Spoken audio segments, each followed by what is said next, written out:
Wanderers, welcome to episode 220.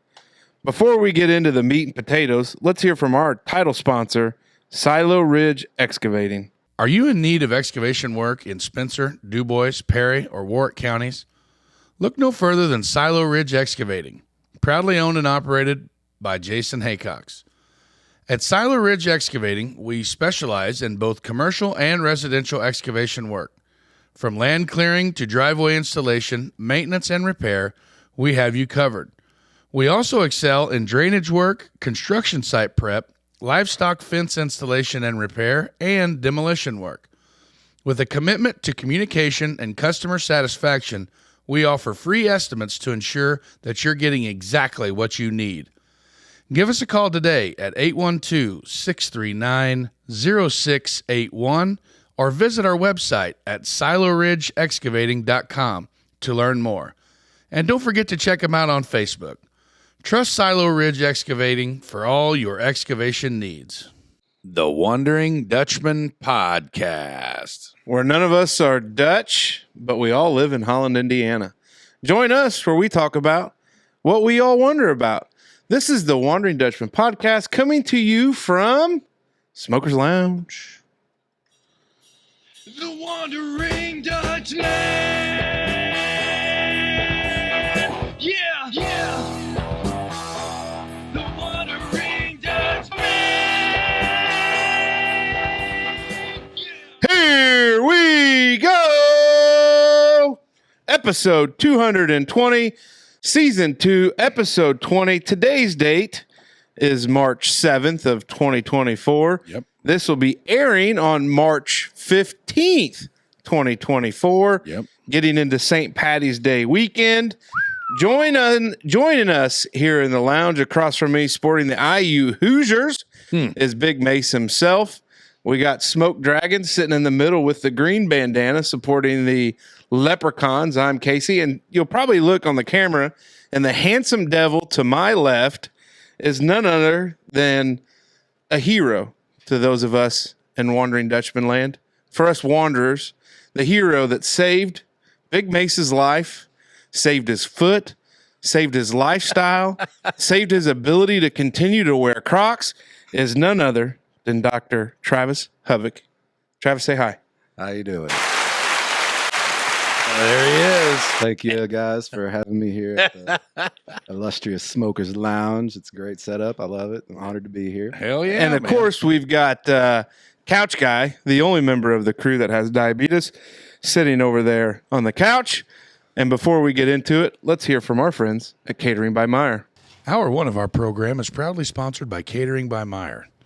As we usher in the new year of 2024, a flurry of events awaits. Graduation parties, weddings, birthdays, family reunions, wedding anniversaries, and class reunions. The excitement is palpable, but so are the logistical challenges of planning these memorable occasions. But fear not, you don't have to navigate the complexities of these events or the planning alone. Say goodbye to stress and hello to simplicity by making just one call to Catering by Meyer. Let the experts at Catering by Meyer take the reins and turn your vision into reality. Give them a call today to secure your spot and embark on a culinary journey that will exceed your expectations. All right, we're back. Here we go. We are here. We are ready. And we have the savior himself, There he is. Oh, please. Dr. Travs Hubbach of Indiana Foot and Ankle. There you got it. I had a moment there because I was getting ready to ask you, do you want us to call you Travis, Dr. Travis, Mr. Wonderful, T-Money, Dr. Hubbach? anything? Yeah, Travis is fine. All my boys call me T-Hubs or Hubs. Hey, let's go. There we go. So it's been well documented that Big Mace has been cranky because of his foot. Yeah. And you were the lucky devil that got to slice him open and fix said foot. And we thought, hey, we haven't had anybody join us in the lounge for a while. How about we just call old Travis up and see if he'd want to come talk? Yeah. And surprisingly, you said yes. No, yeah, happy to do it. It's kind of exciting. Never done anything like this before. Now, a little backstory. Travis and I got to know each other at Biddy Basketball, hanging out over in Ferdinand, because I was seeing Dr. Nunemaker at the time. Same practice. My partner. Indiana Foot and Ankle. So we were still in the same house, just different doctor. Right. And I ran into you one day, and then I saw you that day at basketball, and I was like, I thought I recognized you from somewhere. Exactly. And then we connected watching kids try to play basketball, which is a very bonding experience. Right. Something. Yeah, it is something. So we're happy you could join us. We're excited about it. Obviously, Big Mace has waived any claim to HIPAA. I think to save you and your malpractice insurance, and your credibility as a doctor, Mace, you do knowingly and intentionally waive your right to any protections provided under the Health Information Protection Act. I don't know. Is that it? HIPI, Health Information Protection Act. Protection and portability. Thank you. I knew it was something. Protection and portability. Two P's. Two P's. You down You down with HIPA? with HIPPA? HIPPA? Close enough. Yeah. So we can talk about it in full detail for sure, if you want to talk about it. Yeah. Wild experience. We delved in a little bit. That'll come out the following week. But Yeah. I mean, we can double down. I mean, since the guys Previous here. week. Previous week, yeah. Yeah. Well, I think what would be interesting is if we could just, first off, were you worried about having a celebrity on your operating table? Well, the very first time he came in, I honestly did not recognize him from the internet videos that I had seen of the Dutchman. Looked pretty rough. Yeah, just it's kind of one of those deals where you're kind of The camera does add 35 pounds. you're just kind of in the mode of doing your job, and you're not really thinking too much about anything except for the kind of what's between your lines there. But then after the fact, as Casey mentioned when I first saw him, are you working on my boy Big Mace? And he was only about the fourth person since that 2 days before that said something. So I said, well, I'm not really supposed to say anything. That's what he said. I go, hey, that ship's done sailed. Yeah. We're all friends here. And That's it for kind of sure. came into clear view there who I was dealing with. Yeah. Well, it is. I tell you what, he was miserable. All we heard was him bitch and complain about his foot. I imagine. And I hope it works, because if not, we may scrub this episode from the internet. Yeah. Or you may not want to listen to an episode a couple down the road, because I'm sure We'll just shut her down. it would be all right. So you're not a native, right? Correct. Okay. So where are you from originally? New Albany originally. Okay. And so you would you have gone to New Albany High School? New Albany High School. I didn't know if you were maybe one of them private high school guys down there. Big public school guy. Yeah, Okay. hell yeah. Yeah. What's it? Well, no. It's Providence is well, over that's that way. Clarksville, though, right? Clarksville, Providence is right there. A lot of New Albany people. A lot of people in my family are Providence people. Okay. But I would have gone to New Albany, no matter what. Probably Right. my parents weren't in the private school. Man, I heard of. Did you see some internet videos of their sectional that went down there? I heard some people got ejected, and all. It must have been a very rowdy scene down there. It could be very interesting at Huntingburg Memorial Gym, or Yes. interesting scene at Huntingburg Memorial Gym this coming Saturday. I can't wait for that, too. Yeah, it'll be interesting to see. So New Albany, Right. undergrad. Where'd you go undergrad? Indiana, Bloomington. Right Okay, there. Hoosiers, big Hoosier. Hoosier. So you Basically actually, because I wanted to go watch basketball. yeah, there you No go. shit, yeah. Well, they were good back then in the early 2000s. We're There not was bad. there was still a trace of Robert Montgomery Knight There was. in that building. Mike Davis. Yeah. Well, because that would have been the 02, I think, was my junior year of high school. okay. So then we had the big run. We had all the parties in everybody's houses, and it was like, Yeah. the cool thing to do. For sure. I had a cousin who went there at the time who I looked up to a lot and wanted to hang out with. And then also my best buddy from high school was going to go up there. The only other school that I applied to and took me was Miami of Ohio. So it was kind of That would have been nice, in-state too. tuition, buddies going there, good basketball. Cousin tells me how great it is up here. Oh, What the hell? I tell everybody that I went to IU for 5 years and never went to a class. Just because it's my wife. Yeah. My wife was there. She went That's there what. That's the best way. for a victory lap. Yeah. there, yeah. My wife, she would have been at IU the same time you were up there, Interesting. because she graduated from Du Bois and I can't believe that she then transitioned into a produce bag like after that. That's- IU doesn't have a veterinarian I school. understand, but it's just wild spot. What'd you major in up there? I started off in biology, and I don't know, this might be boring, but kind of funny. I had to switch out of biology because somehow when I did my placement test, I tested out of 8 hours of German. despite the fact that I had Oh, not taken sprechen Sie Deutsch, huh? 9. I did not even take German in my senior year of high school. What the hell? So to this day, I maintain that I got my Scantron mixed up with somebody else's. Oh, yeah. So yeah. first semester, I'm in there in the classes in German, right? Oh, God. And I'm like 4 weeks, 6 weeks into it. I'm like, there ain't no way, boys. I got to figure this out. So I went to the advisor and I said, what can I do to still go to some sort of podiatry, medical school, whatever, and not have to take another class of German? She said, well, you can switch over to exercise science and you don't have to take any more foreign language, but all these 7 credit hours that you're in right now aren't going to count. So Yeah, you can pick up those anywhere I else. had to drop it out. I had to take 2 classes my first year just to stay full time. One of them was basketball officiating. So There you go.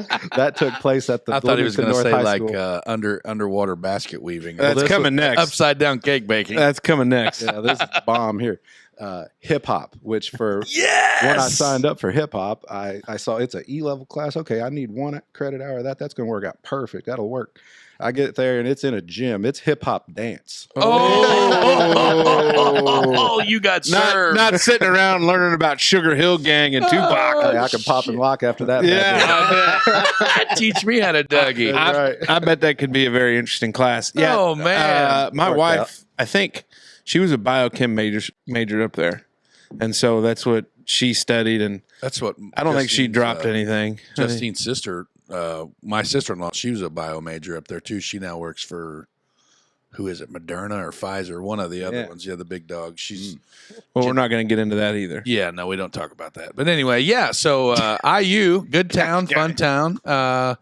I always had a lot of fun up there. Where did you live when you were on campus? Or either First way, year you had to live in a dorm. It was Eigenman. It was Yeah, down the 10th towers. Yeah, top floor, baby. no shit. At the Justine penthouse. was in. That's where my wife was her freshman year. Cool. Eigman. Yeah, I don't remember what floor, but it was a pretty hellacious elevator ride. But I don't remember which one it was. So many memories of that place, man. So we're in Bloomington for 4 years. Right. And so you mentioned it. Did you always want to do podiatry? No, so it was kind of a thing that came up basically about, I want to say it was about halfway through my sophomore or junior year. I can't remember clearly now, but, you know, the genesis of this whole thing is kind of, you know, I played a lot of sports all through high school, and I kind of found it pretty easy to get decent grades in the science classes, and I kind of always interested in that. So I figured that'll go good. I'll just be an orthopedic surgeon or do some sort of sports medicine, and that'll Right. be perfectly fine. I'll stay in the sports realm and get to do something. And Yeah. the other thing was my daddy never pushed me towards anything. He was a mechanic basically for trailers. And Hell yeah. one day out of the blue, he broke his ACL in a car wreck, and he's like, I don't know what you're thinking about doing with your life, but I was in that doctor's office for 10 minutes and he got $60 out of me, so you might think about that. Yeah, well, I mean that's 100% right. Yeah, that's true.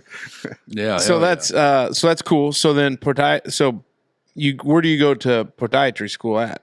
So, okay, kind of to finish the story. Oh yeah, sorry. So kind of got derailed from the medical school track whenever I had like a 2.9 GPA there about halfway through the thing. And, you know, it's one of those deals, the counselor saying, you know, really to be considered seriously, you're needing to be about a 3.5. So, you know, if you don't get there, this is something you can think about. And I had never heard of podiatry, but they gave me a pamphlet. And so I did a little calling and checking in. And turns out my primary doctor back home lived next to a podiatrist, and I got to go shadow and talk to him about it. And I went to the school, and everything sounded great.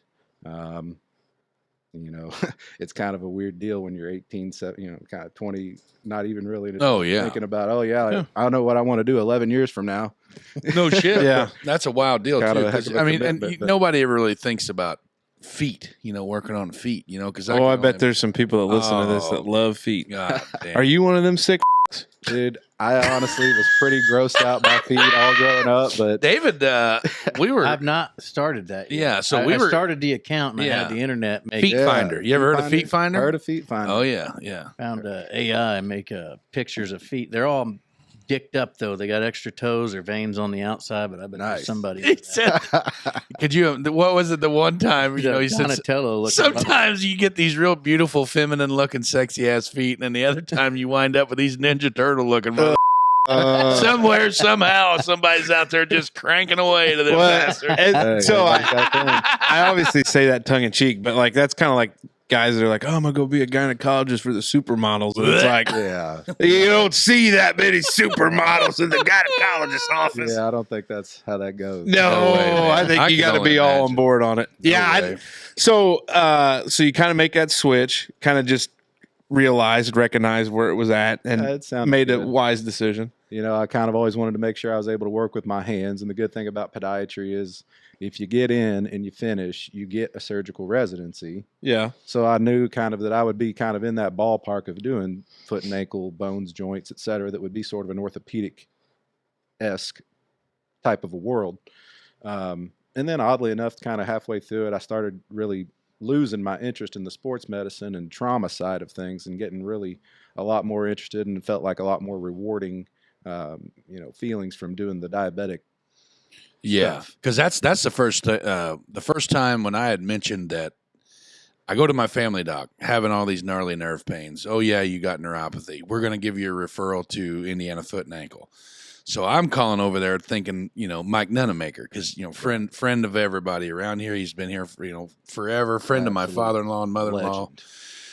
Legend. Kind of a personal connection there through vacationing and stuff like that. Well, then I call over there and they're like, well, Nunemaker don't mess with nerves. Right. And I was like, oh shit. Well, now where am I going to go? And then they're just like, well, we'll set you up with this guy named Travs Hubbach, Dr. Hubbach.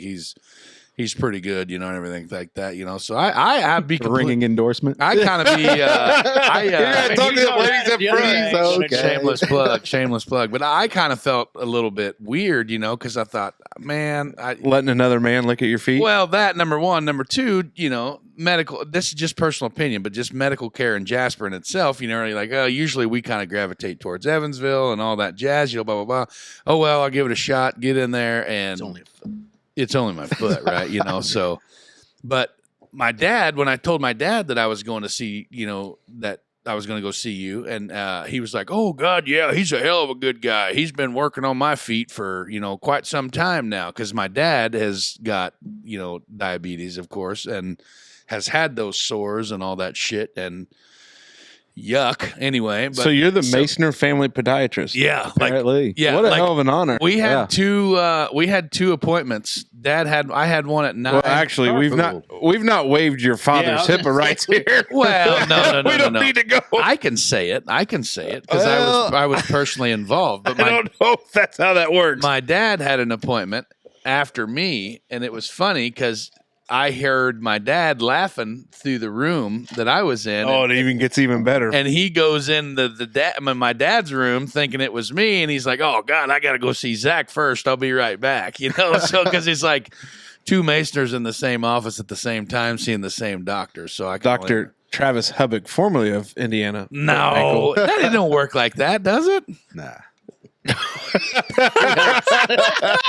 So we get into podiatry, and I think, like, to your point on like the trauma and the sports stuff, that that's just a different animal where the burnout's got to be unreal. Like some of that with all the trauma stuff, like, if you're at a big time trauma facility that you get a lot of those, I think it would have to Be be a tough spot, especially the grim ones that obviously that are there's no coming back from, and you got to take limbs and do all that. I mean, that trauma side would be wild. Well, and you get the high of it, but then the crash afterwards. Yeah. There's a lot to it, part of it is just the way that my training was. Podiatry is a little bit weird in the fact that all the residencies are not as uniform as we would like them to be. And so I didn't get as much surgery trauma training as some others would. So there's a little bit of, I don't gravitate towards things that I'm not, if I wouldn't say I'm the best dude to do it on my relative, I probably shouldn't do it on anybody. Right. Now, there are certain things that I'll say that about. So, but, I get it. I just try to stay in my lane, do what Yeah. I'm real comfortable doing. Right. Whatever I feel good, I'll sleep at night. And I appreciate that as a patient. Yeah. But that too, there was a time when I was thinking, man, I'm really not really getting all my full potential because I'm, licensed, et cetera, and halfway good enough trained. If I got some of this stuff and I did more of it early in my career, I could be seeing more patients, doing more stuff that's really utilizing all my training. But nowadays, it's kind of to the point where it's like I was just mentioning yesterday to my wife, it really doesn't bother me at all. I don't have to take trauma call like I Right. would have as a resident. Yeah. or, Right. A different type of a doctor. Well, and you realize you can still make great money not doing all that other bullshit. There's ways to do it. Yeah. So you finish up at IU. So this would have been around what 07? Yep. 7. And then head into podiatry school. Where did you go? Kind of what is podiatry school like? Like, because obviously, the different doctorates of it. And I think when we talked over at Biddy Ball, like, you're talking about an optometrist, a dentist, and these different doctors, Right. different trainings. But what's podiatry school like? And then kind of how's it work out when you start getting towards the end of that? Kind of what happens there? That part's quite similar to any other sort of a doctor, graduating medical school and getting into the residency match. Podiatry school, there's about 8 or 9. I think there was 9, and maybe there's still 9. But when I was going through it, there was 8 of them in the country, just in bigger cities and kind of obscure places. There's one in Des Moines, which is a really good school. The one that I chose to go to was in North Chicago, so about 40 minutes north of where you think of like downtown Chicago. Okay. It's right adjacent to the Great Lakes Naval Base. If anybody, So you were in Wisconsin. it's real close. Yeah. About 25 minutes, really. So it's housed at a larger university called Rosalind Franklin. The podiatry there, oddly enough, you think Dr. Scholl, it's the Scholl College of No Podiatric shit. Medicine. That's funny. And it's a 4-year program. The first 2 years are essentially with the kids that are in the allopathic school, which is what you get if you go and become an MD. The podiatry degree is DPM, stands for Doctor of Podiatric Medicine. So the first 2 years, it's classroom, it's anatomy, it's physiology, it's, pharmacology, Bullshit. all the same General stuff. ed. Yeah, it's I stuff that wouldn't we've say all it's had. but bullshit. it's- I wouldn't classify it as bullshit. No, probably not bullshit. Well, but it's yeah. all the kind of stuff that we've already had, but just in a more in In-depth. depth, and like the questions are a lot harder and detailed on the test, et cetera. So it's more weed out stuff, really. It's not like Yeah. you're using this stuff on a routine basis Right. in your clinic every day. Kind of like British literature. Some of it is. Yep, that's it. We were just talking about that. Couch guy and I were talking about that before the show. Right. Yeah. Did you struggle in British literature? No. He did a great guy. He was a good job. Very smart kid, believe it or not. How'd you do Brit Lit? I didn't take it. I took English 12, baby. Oh, Jesus. I was on that gin diploma. Yeah, I track. get that. I thought that was normal for everybody. As soon as football season was over, I was over. And then, yeah. We're glad you graduated. Yeah, here we are, boys. I mean, assume you did, right? Yeah, I did. Okay. I graduated, yeah. Okay, I just wanted. So, yeah, so then you go to North Chicago, you're knocking out all your general stuff, and then you carry on to where you were there. So about halfway through second and kind of been between second and third, it's kind of all one thing. There's really no summers at that point. You start to kind of go in a more specialized direction where you focus on like the lower extremity anatomy, and then like podiatry surgery, podiatry radiology. And about halfway through your third year, you start doing what's called clinical rotations, where you spend 4 weeks in a different hospital. Right. And you just do something, whether it's you're with podiatrist or whether you're with the infectious disease or general surgery or whatever. Yeah. Emergency, internal medicine. Did you do that stuff up there then too? The only couple that I didn't do in the Chicago sort of hospital systems was I went to the Phoenix, Arizona VA for 4 weeks. Oh, wow. And then I went to the Did you time that for the middle of winter in perfect. Chicago? Yep. The Attaboy. girl that I was dating at the time was also a student in our class, and she had an aunt and uncle that lived out there in Scottsdale. Oh, nice. And we had heard from the class ahead of us that that's one of the programs where they'll basically just put you in hot water and you sink or swim, and you get a lot of good hands-on experience. And Oh, we were good. real psyched up about that. Well, sure, yeah. You're chomping at the bit to Yeah, start man, doing stuff for you've been sure. reading about for Yeah. 2 years. Yeah. So it was good. And then the other one was the Norton Hospital in Louisville. They had Oh, a for the- really good residency that I Yeah. really wanted. Being from New Albany, super close to home, Mm-hmm. get that network going. Yeah. Unfortunately, didn't work out for that in the residency, but it was a good experience nonetheless. Yeah. And so then after, you take your board, you pass board part 1, and then you pass board part 2, and then you get into what's called the residency match, where all these hospitals where you've gone and spent some time, you rank them basically 1 to 8, and all the hospitals that have had students rotate through, they rank their students in some order. Oh, yeah. And wherever there's a match, you get to go to that hospital for your 3 years of residency. So ended up working out for me. I got to match with a hospital in it's a weird program. It originally was just a 2-year residency in Oklahoma City. Oh, wow. And shout out to my senior resident who got me hooked up with that, kind of, talking to the director that I was a real good guy. He's a good guy. Hell yeah, man. And after a long time, the people who kind of determine if your residency is good enough to kind of be meeting the standard, they said, you're getting a lot of surgery, but you don't have any medicine training, and we need you to get more medicine training. The director of that Oklahoma City program was a Cleveland guy, so he hollered up at the Cleveland Clinic. Oh, wow. Big, prestigious Cleveland Clinic. Oh, yeah. And he said, hey, we got 2 residents a year, and we need medicine training. Can we throw our 2 guys in with the other 8 podiatry residents you guys already have? And they're like, sure. Nice. So I got to spend my first year up at Cleveland Clinic. Wow. With some smart kids. I guarantee you that, yeah. Some And straight learned a lot up nerds. there. And then after that, shipped me down to Oklahoma City, where I basically learned all how to do surgery down there. Right. And That's then, insane. afterwards, I was just scouring the earth for jobs. First job was in Columbus, Indiana. Spent about 2.5 years there, looking for something different. Kind of got iffy when it came to talk about partnership. I kind of smelled something bad. Right. And amicably parted ways and came here to Jasper. Met Dr. Rader and Dr. Nunemaker.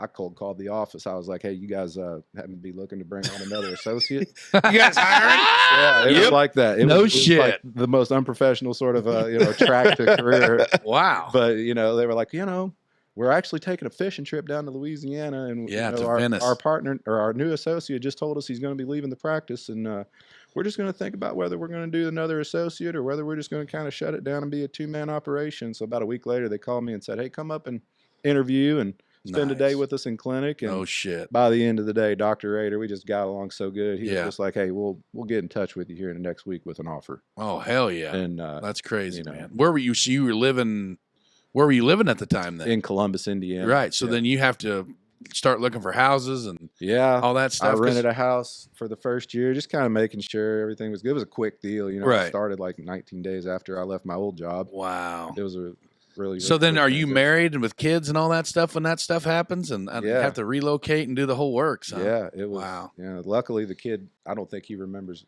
anything. I think he was, he'd be about 2 when we moved here. Right. Oh, yeah. Oh, Good shape. Good. Yeah, good my shape. 8-year-old, and then my 3-year-old, he was born here. He was a COVID boy, Oh, yeah. right in the thick of it. Hell yeah, Yeah. brother. So wild. what's the market look like for like in the profession? Like, is it in demand? Is it can be tricky? Is it, To find a job, you mean? Like well, yeah, coming like out of because when school? you're coming right out of school, for a lot of things, there's certain practices that are in high demand, and there's certain things. But I didn't know if I could piggyback on that. Like Justine finishes her nurse practitioner program, right? She, has this 10-year nursing career and goes up to finish her master's degree, comes back, from Chicago. She went to Chamberlain University up in Chicago Oh, cool. for her FMP program, right? She comes back thinking, man, this is going to be great.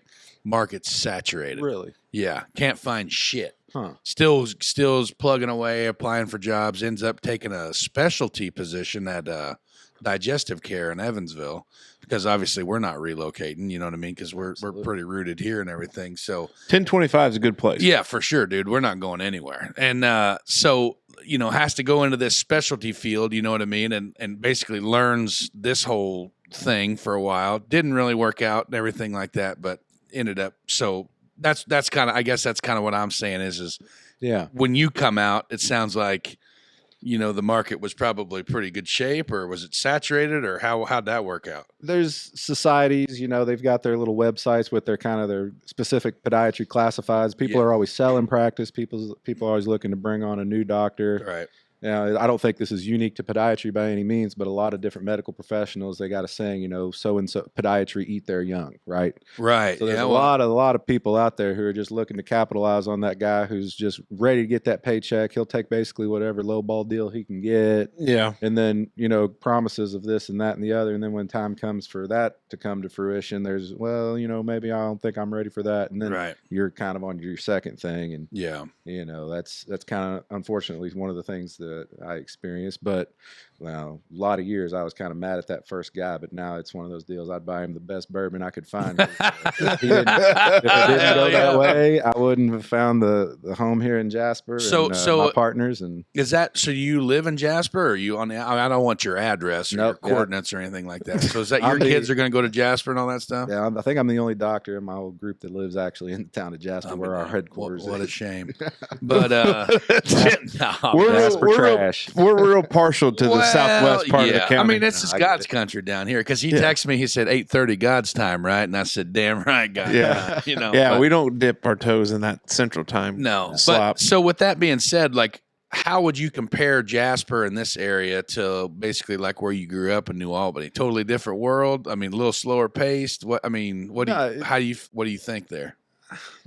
I don't know. I don't know that I've thought too much about it. I'd say, I think Jasper's a nicer town. Yeah. It's maybe not as big. I think New Albany's population is something on the magnitude of like 33,000, Yeah, it's pretty big. Yeah. Yeah. And it's right there by Louisville. Yeah. That's where I got that minor consumption ticket at. I got one. New Albany. I was in Kentucky when I got mine. He was the couch guy was there too. I think he got one with me. Yeah. So but no, that's cool, man. We won't hold that against you as far as the whole Jasper thing. But you talk about biddy ball and you talk about sports and you talk about wanting to stay in your lane and all that. What was your lane in high school? What'd you play? What was you a star at? I could only imagine you being a football guy, right? Yeah, I kind of have a weird journey. I played it all as a kid. A lot of soccer, baseball, basketball, football as much as I could, and I was pretty good at football.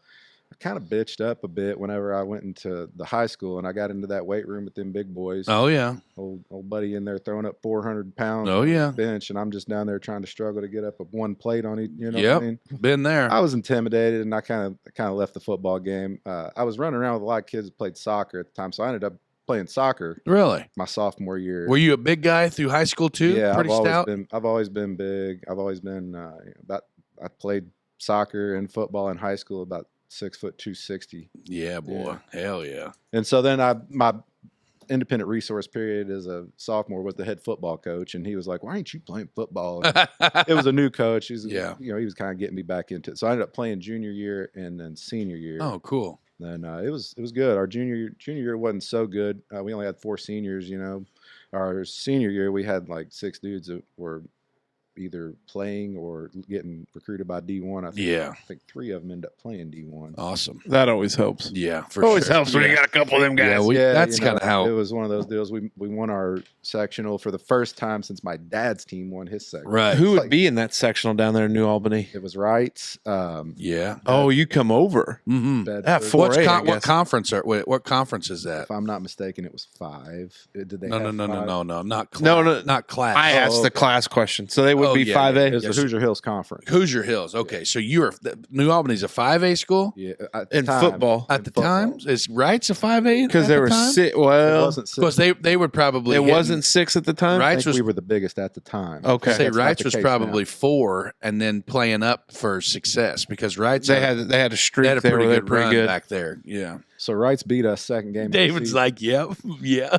Dave, you got anything you want to Dave's say? all out on sports. He's a big horse guy. I don't know if you see all them buckles back there, but Right. when we get into this football and baseball talk, Dave just kind of. Well, baseball. He'll I'm all here participate for in baseball. Yeah. I did play high school baseball. Never played varsity. Oh yeah, me neither. I quit my freshman All year. the kids caught up with me when we got to high school, and I wasn't that great. Yeah. Outstanding baseball player. No shit. Football was pretty fun, man. I Yeah. did pretty good. We had a good team that year. It was a great season. We still talk about it. When you're a senior, so you won you won sectional your senior year. Yeah. Yeah, we won sectional our senior year too. And That then was awesome. we got beat by Center Grove up there. And No shit. So yeah, So- man, you're knocking on the big dogs then. Yeah, Center Grove, they're huge. they put it on us, man. We had to go up there. It was ugly. Yeah. Well, Center Grove, like those schools up around Isn't Indy, that wild? has to be the wild, wild west of That's just. Center Grove's even farther, ain't it? No, it's south. Center Grove is the south of Indianapolis. Oh, I'm thinking of Crown Point. That's who I'm thinking. Crown Point's up by freaking Chicago. That's what I'm saying. So, like, we were looking. So, wrestling semi-state and the state championship moved to the Ford Center in Evansville this year. Oh, cool. First time it's ever been not in Indy in a long time. Mm-hmm. Semi-state's always been down there. Wasn't some of that with All Star Weekend? So it's had something to do the Baker's Life or whatever the hell it's called now, and Bainbridge. yeah, Bainbridge Fieldhouse. That's right. it was full or whatever. Anyway, the Crown Point kids, Crown Point is always there. Center Grove's always there, which all these stuff. But those kids from Crown Point and Brownsburg, that's another one. Where's Brownsburg? Off there by 65, isn't it? Isn't it up though? Isn't it farther up? I think no. Brownsburg's like west of Indy, right? Yeah. Okay. East of Indy. I isn't think it? the point that I'm truly the nail that I'm really trying to hammer here is that the goddamn Crown Point has to drive by 3 different semi-states to get to Evansville semi-state. I don't like East Chicago. There's one in God damn, it did take a while to get to that. shut your mouth. This is why we need to brush up on my Yeah, stories. Brownsburg is west. Yeah, we got. Anyway, but yeah, no, I could only imagine. So yeah, I played same thing, football, and then that was it, football. I got kicked off the golf team, but How does I'm curious. well, how so one does that? it was kind of Well, a when funny you go in and say, "Hey, I need a sixer in my cart," That's not. and you it. just drive around No, like no, John no. Daly, smoking cigarettes No, and taking your shirt off, and ripping darts. No, that's not drinking it. cold Coors Lights. So, have you ever played golf at H-Track at Huntingburg? yeah, that's my favorite place. All right. So we obviously that was our home course, right? Sure. So number 1 fairway, right? When it dog legs down by the lake and the lake comes all the way up and it skinnies up right there. We got a bunch of rain that day before practice. And the water that before the lake, it's got a little bit of a leak issue now, but I think they got it fixed. But anyway, that water had come all the way up into the Bermuda there, and it was in the heat of the summer. And or when the hell is golf season? Anyway, a bunch of little channel cats had come up into that grass, and me and my buddy were like, "Holy shit!" And they were like fiddler size, man, like perfect, clean and size channel cats. And we sacked them up, bud. We had our chippers out there just beating the piss out of these fish, and had a good pile of them. Well, unfortunately, one of the individuals that live on the road right there on the curve in the nicer houses must have called. Leader of PETA, Dubois. Yeah, must have called the clubhouse and seen us 2 dipshits down there sacking up a Loving bunch catfish. sacking up a bunch of catfish. And needless to say, I mean, I was a like 9 spot on the JV, so I mean, I wasn't Not gonna, any big loss I to the wasn't going to be program. really big influential spot there. So At least didn't let he the said it would probably be in your best interest to just maybe lift weights for football. You know what I mean? Because Yeah. like, I mean, I appreciate you walking, getting your steps in out here, but I don't think golf's for you. But anyway, I enjoy the hell playing golf, but yeah, that was what I did. But Casey, you was a baseball guy, right? And Yep. that was about it. Baseball, tennis. Oh, that's right. Yeah, Big tennis guy. tennis guy. My parents Head wouldn't- squad. Oh, God. My parents were kind of no to the football thing, and That's so wild to me. when I went to law school, Big school, rugby guy. and then they Big come up, rugby guy. they come Yeah. up, and they come up, and I was like, hey, so I got something going on from about 11 to 2 o'clock.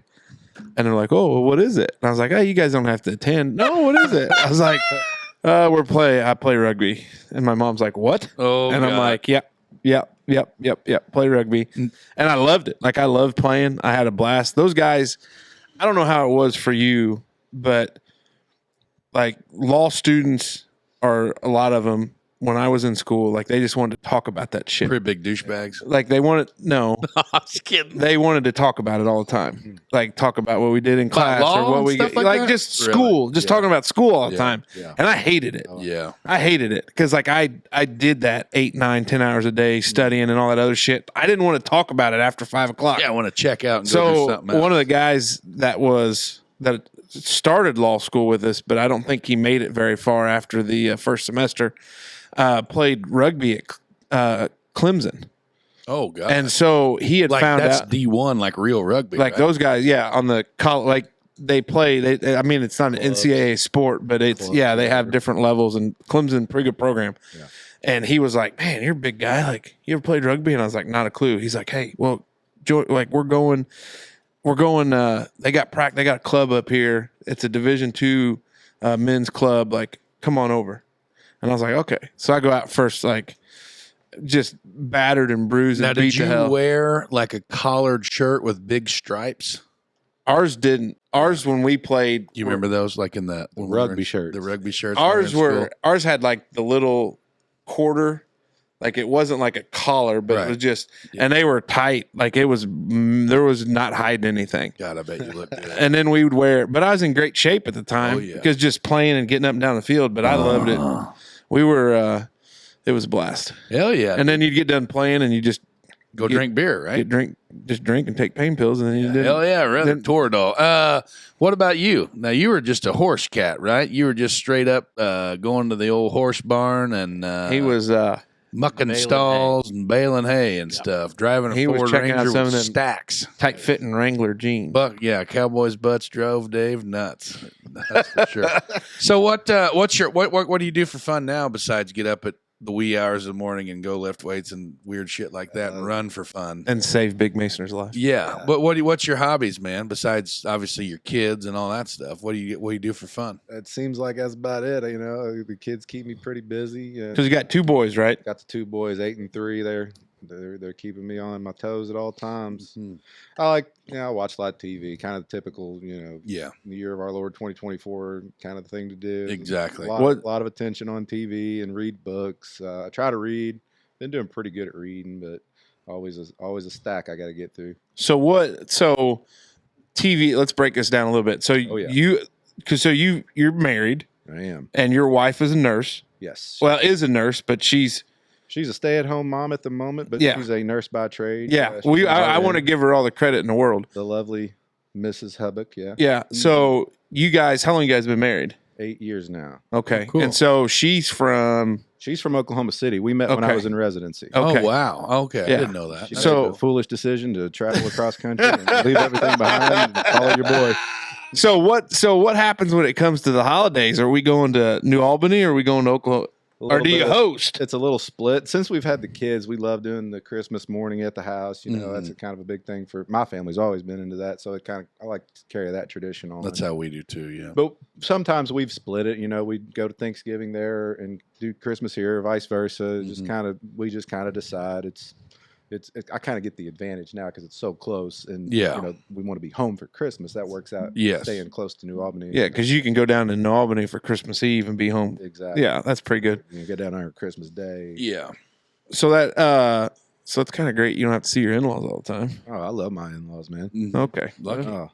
Oh, they can come visit me. I'm trying to talk them into finding them a nice little spread here in Southern Indiana. And coming Really? on out. Yeah. Oh yeah, That's that'd be cool. nice. Hell yeah. That would be so. Well, the biggest pain in the butt is them being Oklahoma and her other relatives being Nebraska. Oh God. And then my mom and dad, I don't have any brothers and sisters. Oh, you're an only child. Yeah, you couldn't tell? Wow. No, you actually seem pretty normal. Yeah. Yeah. You would think he's an only child. We would swear that Casey's an only child, but Not a he's chance. actually's got two brothers as well. I'm the middle child. Yeah. So it would be sweet getting back to it. It would be sweet to have somebody around to kind of help give us a little reprieve from constant duty. Guarantee you that. That's Wild animal 100%. children. That's 100%. Yeah, that would be. That's one thing. Because every once in a while you got to. Well, we saw you at trivia night. Oh, yeah. So obviously the kids, unless you just locked the doors and told them, threw pizza on the floor. Good luck. Pinned a $20 bill to his collar. Yeah. Well, that works out. My dad will meet us at the gas station at the Leavenworth exit, and we'll do the handoff. Yeah. Oh And then yeah. he'll So take then them they'll back go home down. and hang out with mom or grandma and grandpa. For Well, the night. hell yeah. Yeah. That's cool. That does work out. Yeah. So what kind of television, like we talk about what we're watching. Sure. We don't do movie reviews anymore. Yeah. Dave, We David struggled. put an end on that. We're We not struggled allowed with to do that. Well, I guess first question: have you ever seen The Jungle? The Jungle.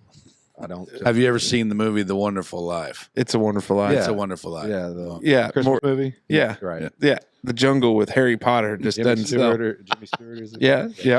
Okay, So what? that's So what do you enough. like to watch? I mean, if I could rattle off some of my favorites, Sopranos is up there. The Yeah. Wire's up The there. one, yeah. Breaking Bad's up there. Yeah. Never seen it. Um, I've never seen an episode of Breaking Bad. Wow. Breaking Bad's solid. I gotta Yeah. give it up. All those HBO shows, Showtime shows, like Dexter was dope. Yeah, Dexter was pretty cool. Yeah. Game of Thrones, I was all up into that. Oh Big yeah. time, Strictly for the. Softcore porn. Yeah, that's right. Most of those guys. What the hell was the other one? A lot of full frontal. God damn it. True Blood's gosh got a darn lot it, of I it mean, too. Yeah. Spartacus. Spartacus. Spartacus, King of the Sands. Did That was check another those good out, one yeah. too. Yeah. Yeah. Lately, I've been into the Netflix. I think I burned them all up. The World War II documentary. Yeah, so he's a documentary guy. Like Yeah, Ken Burns. yeah, Like, are you a dude. Ken Burns documentary Oh, yeah. guy? He's got a really Man, good Justine Vietnam gets one, yeah. so pissed off at me because she's like the most over exaggerated. Another stupid fucking war show. You know what I mean, or whatever. Oh, you know, yeah, and I'm same like, thing. okay, click. Yeah. See you tomorrow. You know what I mean? I don't know. She hates him too. I've been on a big Office run, Mhm. Parks and Rec, Always Sunny in Philadelphia. Yeah, South Wild Park, you Card. know. South Park. Sheesh. South Park, yes. It's the best TV show. Hell yeah. I've been watching I told these guys the other day Fox Nation's got a new they have like a streaming channel now. It's just Fox Nation, I think. And I was watching that The Fall of the House of Murdaugh Nice. with the Alec Murdaugh, how it goes further in depth than that. It gets a lot juicier than the Netflix special was. does it? So yeah, that was I I did check out that Netflix special. Yeah, That's a wild it's way a to wild live. deal. I don't like So- that true crime stuff, man. It makes me feel some type of way that I kind of don't like the way it makes me feel. Oh, you know what dude, mean? I love It kind it. of gives me the heebie-jeebies. We're about all life. in it. Or I am. I'm a true crime guy like from way back. So Like, it's wild because like I lived that profession. yeah. Yeah. And it doesn't surprise me, man. I tell you, the biggest thing when people talk about, well, what's it like doing, defense work, and the biggest thing of it is you don't realize these people are in your community. Hmm. Like that's Oh, yeah. like I See, I don't like that. see. So like for me, the biggest thing that I always and some of it is Papa Frank, big fan of the show. He's always a be aware of your surroundings guy. Oh yeah. Like the fact, this is probably the only place where I sit with my door, like with my back to the door. Right. Everywhere else, we go to lunch, we go anywhere. Like it is always, I've scanned the room. I know the entries. I know the exits. Like it is a real couch guy over There's there. a guy. But it's because I know these people God. live in our community, find 'em. and it's a wild thing. But so you mentioned reading. What kind of books are you into the history books? If you're a big documentary 50 guy, Shades of Grey. Yeah, the history books. 50 Shades of Grey. I'm gonna have a struggle remembering the title of it, but it was about the Comanche Indians around the Civil War time. Read that last year. It's Empire of the Summer Moon, I think, is what it was. Okay. Oh wow. It was awesome. And then I just got done. I did this audio book. It was 1776. It was basically just kind of following the major players at the beginning of the Revolutionary War. I've heard of George that. Washington. Yeah. It was a pretty good historical account. Right now, I'm on the audio book by Jocko Willink. It's called Yeah. Jocko's pretty cool. Extreme Ownership. That's Yeah. good for you. Yeah. I read the David Goggins. Probably the best book and one I'd recommend for anybody to read is called The Four Agreements.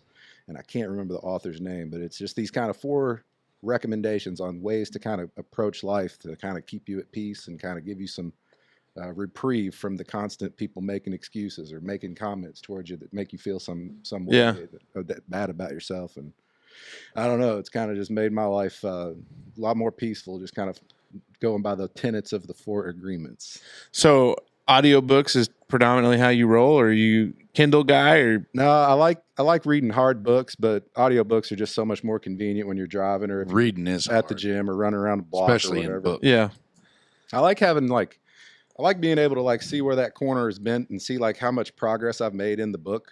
You know what I mean? Yeah. I think there's something Makes sense. rewarding to that. And then I like having the book just kind of on my shelf. Build the After I'm library. done. Oh, You know what I Dave, mean? many, Dave is a reader. many leather-bound books. Exactly. Yeah. Smells of rich mahogany. Exactly. James Mattis was the quote, the guy that I was talking about. He said, be polite and professional, but have a plan to kill everybody that you meet. Nice.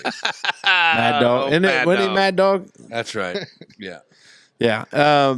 So that's cool. So look, reading, TV, kids keep you busy. Yeah. Play a lot of Fortnite these days. No. Can't get home 2 seconds without them kids. Daddy, you want to play Fortnite with me? Oh no. You hear on that, it. Dave? I'm on it, man. Oh, we'll have to give him our kids as gamer tags. Well, it's come to Jeez. fruition for me because NCAA football is coming out, and that's the only game I told my wife I would get back in the gaming world for, because I used to play the shit out of it. I wonder how it's going to be now with NIL being, Well, they said Arch Manning opted out because players, they could opt in, Yeah. and if player opted in, they're going to get paid. yeah. So It'll be interesting. I read an article today that was talking about some of these bigger conferences because football is such a money generator that I think in the next 5 years you're just going to see a super conference of football programs. It's kind of the way it's got to go. Yeah, and it's just, I mean, there's no way around it. Jay Billis was on Pardon My Take, and he was talking about the future because the NCAA currently has a antitrust case that's going on that they're going to lose. And basically, once that antitrust it's all broken up, you got to figure out a way to pay these guys. And his recommendation was these blue chip conferences just go together because ESPN will throw the Brinks truck at you to air, like it just to make sense.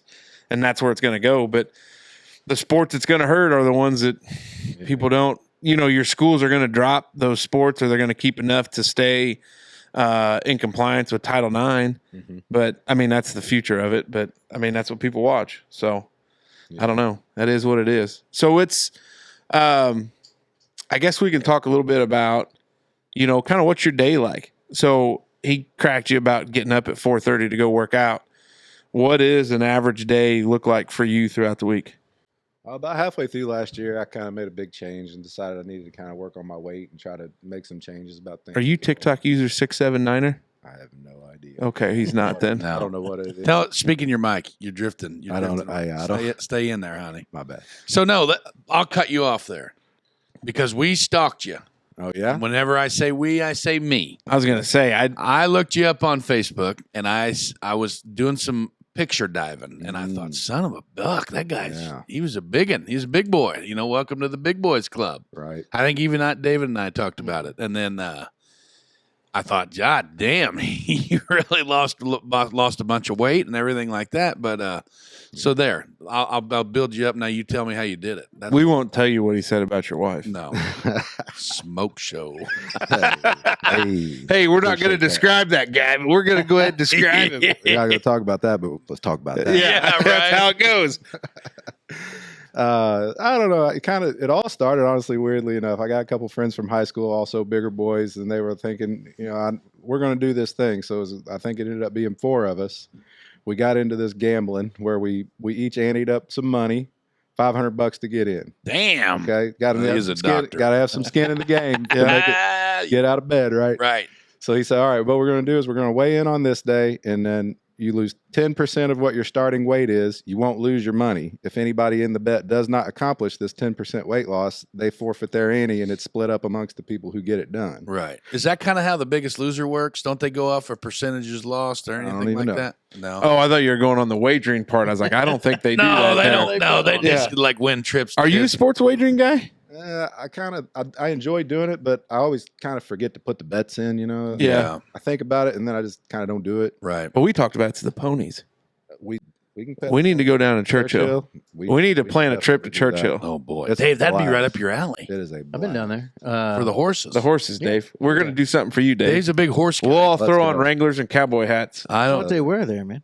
No, they got to wear. You got to wear slacks. And That's just on Derby Day or Oaks Day. Yeah, nobody. We ain't going on Derby Day or Oaks Day. You don't want to be can anywhere go by near there yourself. on When I Derby. go is Derby Day. You do. Huh? The times I've been down there, or the one not Churchill, but is that who bought down here in Evansville? That owns Churchill Ellis Downs Park is in now. Louisville. Oh, right. Yeah. Who bought? Yeah, you Henderson? may be right. Churchill Downs may have bought that one. Okay, one of the bigger ones did. Yeah, So they own Ellis Park. It's still Ellis Park, but they just bought them. Oh Yeah. But did they even run live races at Ellis Park anymore? Yeah, they do the off season from Churchill Downs. Couch guy goes down there sometimes. Hey, he's got nothing else to do. Yeah. $1. Oh, That's right. That's exactly what your diabetes needs. Dollar Just hot don't eat the dogs. bun, you The know. pay's good on Louisville for the Derby Day. Yeah. So I think the Churchill season ends like end of May, and then they run like June, July, and August at Ellis, and then they go back for a fall slate at Churchill. Oh, but damn. Yeah, because they take a break at Churchill Downs, and that's when they run at Ellis. And so then, Like the same ponies, like the big dogs, the fast ones. well, I Or mean, are those just like the Derby I horses? don't think there's many slow horses on racetracks. Obviously, yeah. Well, there you there's go. just slower, right? Good word. Yeah. Good one. Good job. Dave knows horses. He can look him in the eye. He's going to be a winner, I can tell. I got a horse right here. Is that? Yeah. Thanks, buddy, for saving us from Anyway, that. so you got the money in, and if they don't, so then you know. okay, so continue. Just diet and exercise. Luckily, it was good enough. And then I was starting like 315, got down like 255, feeling real good, and then gradually since 2020, I kind of creeped back up. Oh yeah. At some point, decided I was going to start hitting it hard again. And for a bunch of months, I didn't do any exercise. I just watch what I eat, try to keep carbs down. That works real well for me. And then at some point, the same buddy who got me into that bet to lose weight, he did something called 75 hard. I don't know if you guys know about that. That's what this dipshit's getting ready to do. Hell or yeah. doing it or You're whatever. going to be unstoppable, dude. Except for your diabetes. Yeah. Hey, that's what's up there. Somebody throws a cookie at you, it's over. Yeah. You should have seen all them Bon Appetit things just magically disappear when they were here for a while. Those little muffins and shit. We thought it was a mouse. Turns out it's just fucking diabetic, dude. Bojangles. We got back here. We never would have thought it was the diabetic. But no, I don't really think I'm cut out for the 75 hard stuff, because of like obviously my knees and everything. But I think it would be neat to try something like that, maybe. Yeah, I've completely turned into that douchebag I would have told the off 3 years ago. Really? Talking that fitness and all that. Wow. No excuses, Oh God. Well, that's that Jocko. I've turned that's into David that guy Goggins there. there. David Yeah. Goggins and all Like that. completely changed the way I There's think that about guy. things. There's that guy on TikTok that he'll do like the David Goggins, like make fun of it. And he's like, he stand out there like with a water hose on. And it's like train on Christmas Day no matter what. It's making fun of it. Yeah. That guy lived in Brazil for a while. Who did? David Goggins. Yeah, I think so. He did. What in the hell for? His grandparents were there. His maternal grandparents. That's where Oh. I think that's where he came right after. I read his book. So, yeah, he was in Buffalo, I think. And then That'd be a dumb. family situation was ugly. Him and his dad or mom his bounced. Stepdad, but yeah. Oh, they so went this to is New when he York. was a young David Goggins. Yeah. Gotcha. It's like where he went to elementary school, essentially. Oh, okay. Gotcha. Yeah. That makes sense. Mm-hmm. Yeah, before he become a SEAL. Those guys are just a different breed. Unreal. We had a buddy that a kid that went to high school with us that was in the Navy and everything like that, and went to Buds and like was going to do it and everything like that, but he ended up ringing the bell, and then when we got back home and we talked, we talked and shit. Was like, man, what happened? He's like, dude, these guys they're a different type of human, man. Like they are literally. It is the most insane thing that he had ever seen, and he was a pretty tough guy. You know what I mean? He's pretty stout, pretty tough dude. And, for around here, but he's like, man, they're just born killers. It's all between the ears. They're born killers, man. Like they are, like nutty, and he's like, I wasn't in that headspace. And, the mental toughness stuff, like the Buds you watch on Hell Week and how they try to break you down in the cold water and all that stuff. Like, no way. They're just eating it up. Well, think about the olden days before everything got, I don't know what would be the appropriate word here. Before it kind of, I don't want to say soft because that's disrespectful to our, no, I'm not going to say that either, couch guy, but it changed, where. More compassionate. Yes, that's probably it. Become more in line with current views of the world today. Yeah. Something like that. Oh, woke, bruh. Well, I wasn't Yeah. going to go there. Like you can. Well, we I mean, can. They're just different. They're a different breed now, man. Yeah, there's.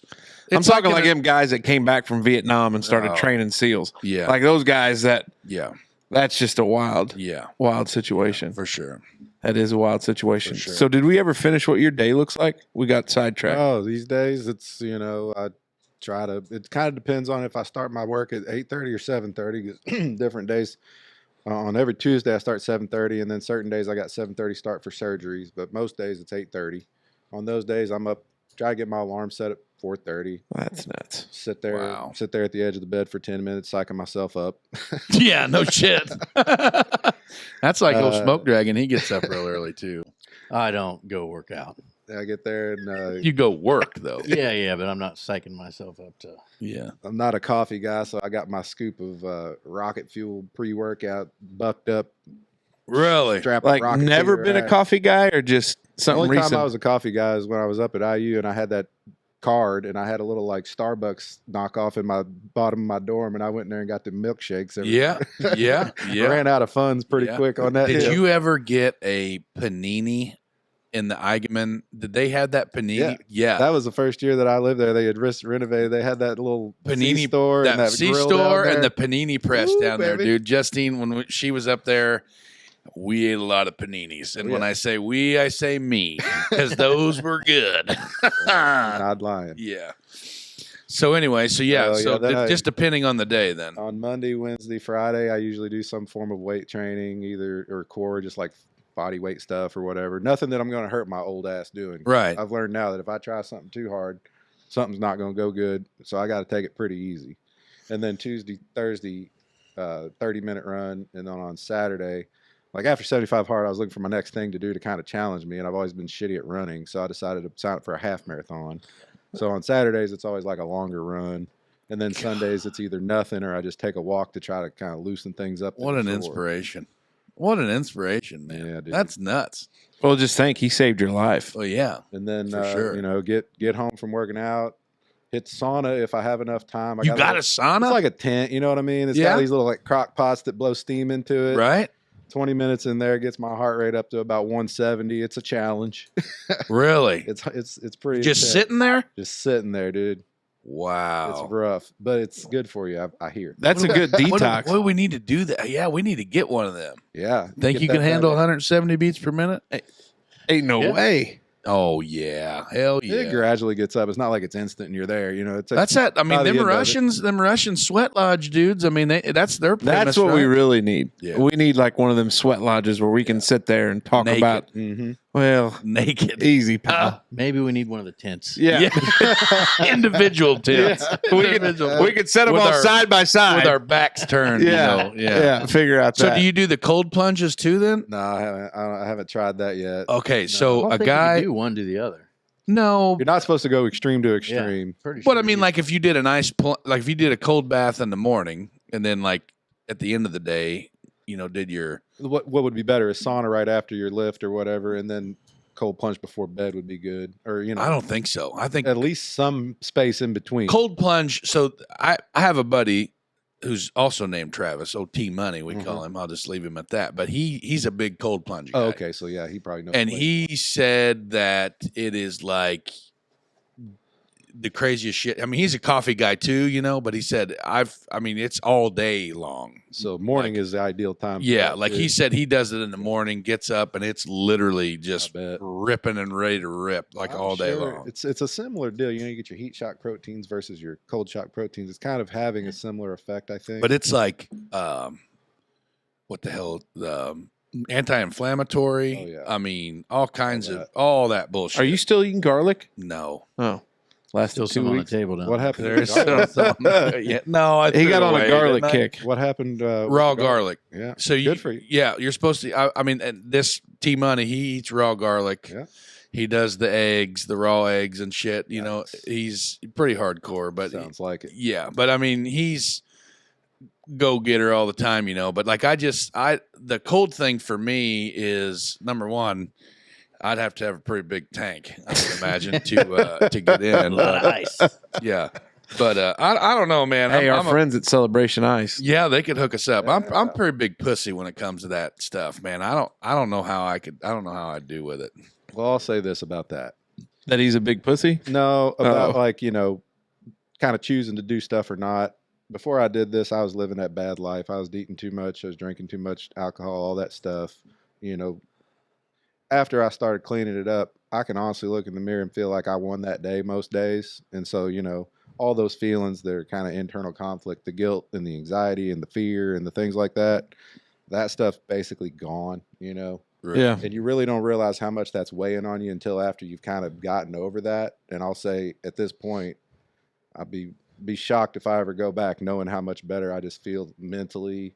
You know, not to get too psychological babble in here. No but way, bro. I mean, we I do it think all the the mental time. health thing is a big deal, honestly. Oh, Hey, we're very pro mental very health pro podcast. mental health. So I think as far That's as how we that picked up goes, Couch Guy. Yeah. I don't know that there's We're here for his mental health. Yeah. you know, more power to anybody who's doing therapy and taking medicine, whatever. For me, I'm not a medicine guy as much as I can not be. Right. But, you know, things that you can do on your own, try to clean up the diet, try to get something exercise, try to do something where you know you're feeling good or you're doing the right thing, living right. Mm-hmm. I think that's invaluable for a young man, old Yeah. man, whatever we are these Right. days. Well, we're getting old. Hopefully, we're not middle aged yet. I don't know. You never know. You never know. So before we wrap up hour one, do we want to talk about your procedure a little bit more? Like, do We we? can, sure. I mean, can you? So give I it- walked in there that day, like it looked like shit. You know, tough. I mean, it sucked, man. Like it was definitely affecting my everyday thing, and I felt like it was putting my boss in a tough spot because, like, with my job, I can't. I mean, I'm a laborer. That's my job. Like, I can't do. There's no pencil pushing, desk jockey, anything that I can do. I mean, I got to get out there and get after it with the other guys. And I felt guilty too because I'm standing around, not doing the thing, bitching about my foot, you know, whatever. And I'm kind of a hypochondriac when it comes to certain things, you know, like being a big bitch about my heartbeat and all that weird stuff, panic disorders, you know. Oh, yeah. You know, was hooked on all them drugs back in the day and all that jazz. And we've talked about that before, but I was in pain for this. And when I go through periods of pain, I turn into a dick. Like, I'm just mean, you know, and I felt that I was being mean to my wife, my kids, and us? you guys. And I didn't want to be around anybody or anything, or I just wanted to be, you know, left alone. Yeah, that's good that you recognize it. Yeah. So I go down to my doctor, you know, Dr. Flamian down here. Sure. And, you Good know, guy. he gave me the referral to come over to see you guys. And I'm lucky I did. And whenever I'm not going to lie, man, that first, the ultrasound, you know, whenever you were looking at the nerves and everything in my foot, you know, and then you're like, yeah, dude, you have a abnormally large, collection of inflammation in your ankle. He's like, you got some sort of mass here, you know. And I thought, what, you know, like it flipped me out. I mean, you know, no lie. I mean, I kind of flipped out when you said the word mass, you know what I mean? And every time that situation comes up, I know somebody's blood pressure and heart rate. well, sure, you know, because, you know, I just don't like, know a way to shoot people straight and kind of dance around it. So I'm out with it. yeah, you know, it's like, oh God, I told these guys I got ankle cancer, you know what I mean, or something, you know. But Right. luckily, after the MRI and getting that stuff, You know, what was weird about your MRI is usually a radiologist will make very vague statements. It's like collection of fluid, well circumscribed, or, you know, invasive, or they'll use words, but they very clearly said ganglion cyst. They described exactly what it was, which I was just shocked. Yeah. Usually it's like, you know, it might be this, it might be that. Yeah. And then they say something like, we'd like you to do a biopsy to make sure, you know, or something like that. right. But they were very clear about it. So that made me feel really confident that Right. it was nothing to be too terribly worried Exactly. about. You know? So then when I got that, you know, got that back on my chart, you know, and everything, it was just a ganglion cyst. And that's why I texted him immediately. And he's like, well, that's good, man. We'll be square to get it out and everything like that, you know. You gave him your number? You're freaking crazy. Well, did, yeah. he sent me some YouTube videos because there in the beginning we didn't know how things are going to work because like the hospital scheduling with their procedures is kind of in a shamble right now and everything like that, you know. So it was we didn't know when things were going to go down and everything. So he was just trying to give me these nerve glide exercises to try to loosen things up and maybe try to bring me some relief, you know, because obviously the monstrous amounts of gabapentin that I was eating at the time was not doing anything. And I don't know, that's one thing people don't understand, that nerve pain is a whole different world. Yeah. Like it doesn't, you know, the big boy pain drugs, I mean, they don't really do much for those things, you know. No. I didn't know that, but Dr. Hubbach quickly informed me that, yeah, hey, you seeking dope head, you're not getting any of the good shit. Which to my dismay, you know, I just kind of had to take it on the chin and go on. But no, man, as far as that surgery went, I don't know, like in the beginning. So since, like I said, I think this was my total 6th surgery that I've had. Because, like I said, I had 2 surgeries back to back with my knees. I had my knees meniscuses scoped 7 days apart, medial and lateral, both of them at the same time. And I had that done over with Dr. Norris. And then, you know, just cleaning up old football shit and just being fat with bad knees, So then I fall off of a piece of equipment in 2014, just completely destroy my left leg. Had to have 3 interventions on the same leg, ACL, MCL, PCL, medial meniscus. Was off work for 10 months. It was a terrible time. The pain pills, that whole opioid thing, like we talked, it's a real thing, and it was, you think I was a dick when I was on, I thought I was a dick when I was in pain, but turns out when I don't have pain pills, I'm even bigger of a dick. Yeah. My irritability was insane. And I mean, that'll test your marriage. That'll test a lot of things. So going into this one, I was just thinking, another surgery, whatever. I just wanted it to be done and over with. But it's pretty wild. I had actually 7 surgeries because I had that tongue thing cut out. Oh, God. Forgot about that. But anyway, Jasper Memorial Hospital Surgery Center, go up there, and it's cool to see a bunch of familiar faces. Right. Hell, I know everybody in there, either. Well, you are a celebrity. Local celebrity. Well, it's not only Regional that. celebrity. I feel like it's a thing that, like just being a Masoner, like I think it's kind of a thing that I've been cursed with because Wild Bill, my late grandpa Bill, he's on the fire department in Huntingburg for 30, 40, some 50 odd years, worked at Kimball. So, everybody. And he was just a outgoing guy. My dad, same thing, just like me. I mean, we never met a stranger, talked to anybody, just big, goofy dumbasses. But, get in there, get set up, get ready to go. And, the anesthesia team, comes in, and a girl that I went to high school with, once again, she's like, hey, what do you think about doing a spinal? Mm-hmm. And I was like, I have no idea what you're talking about.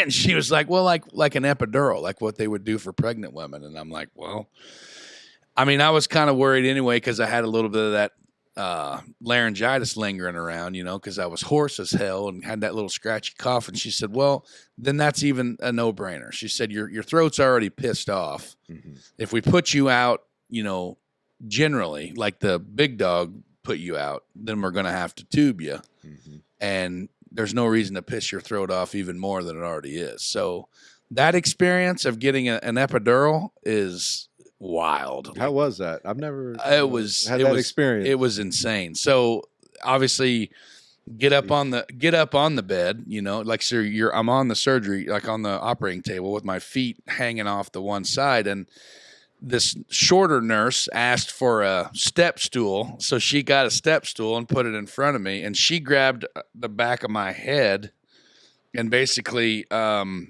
you have to pay extra for that? Well, and that's kind of where I'm going. That's kind of where I'm going. And like normally people would call that position like the motorboat, kind of in that same vein there. But like, so she's cranking down on the back of my head, and she said, the girl in the anesthesia team, she's like, now I need you to arch your back like a cat. You know what I mean? Like kind of like you're throwing your ass out, like you're pop, lock, and dropping it. You know what I mean? And I'm like, oh, yeah, okay, sure. I know exactly how to do that. You know, she goes, no, dipshit, like throw your back out like a cat, and so I'm all freaking cranked down, got my head buried in grandma's boobs and they're, getting it all done. And then, so I guess she gives me a shot of local, like there for where the injection site was. And I have not, so I don't know if you ever heard of Dr. Was it Tirabasso?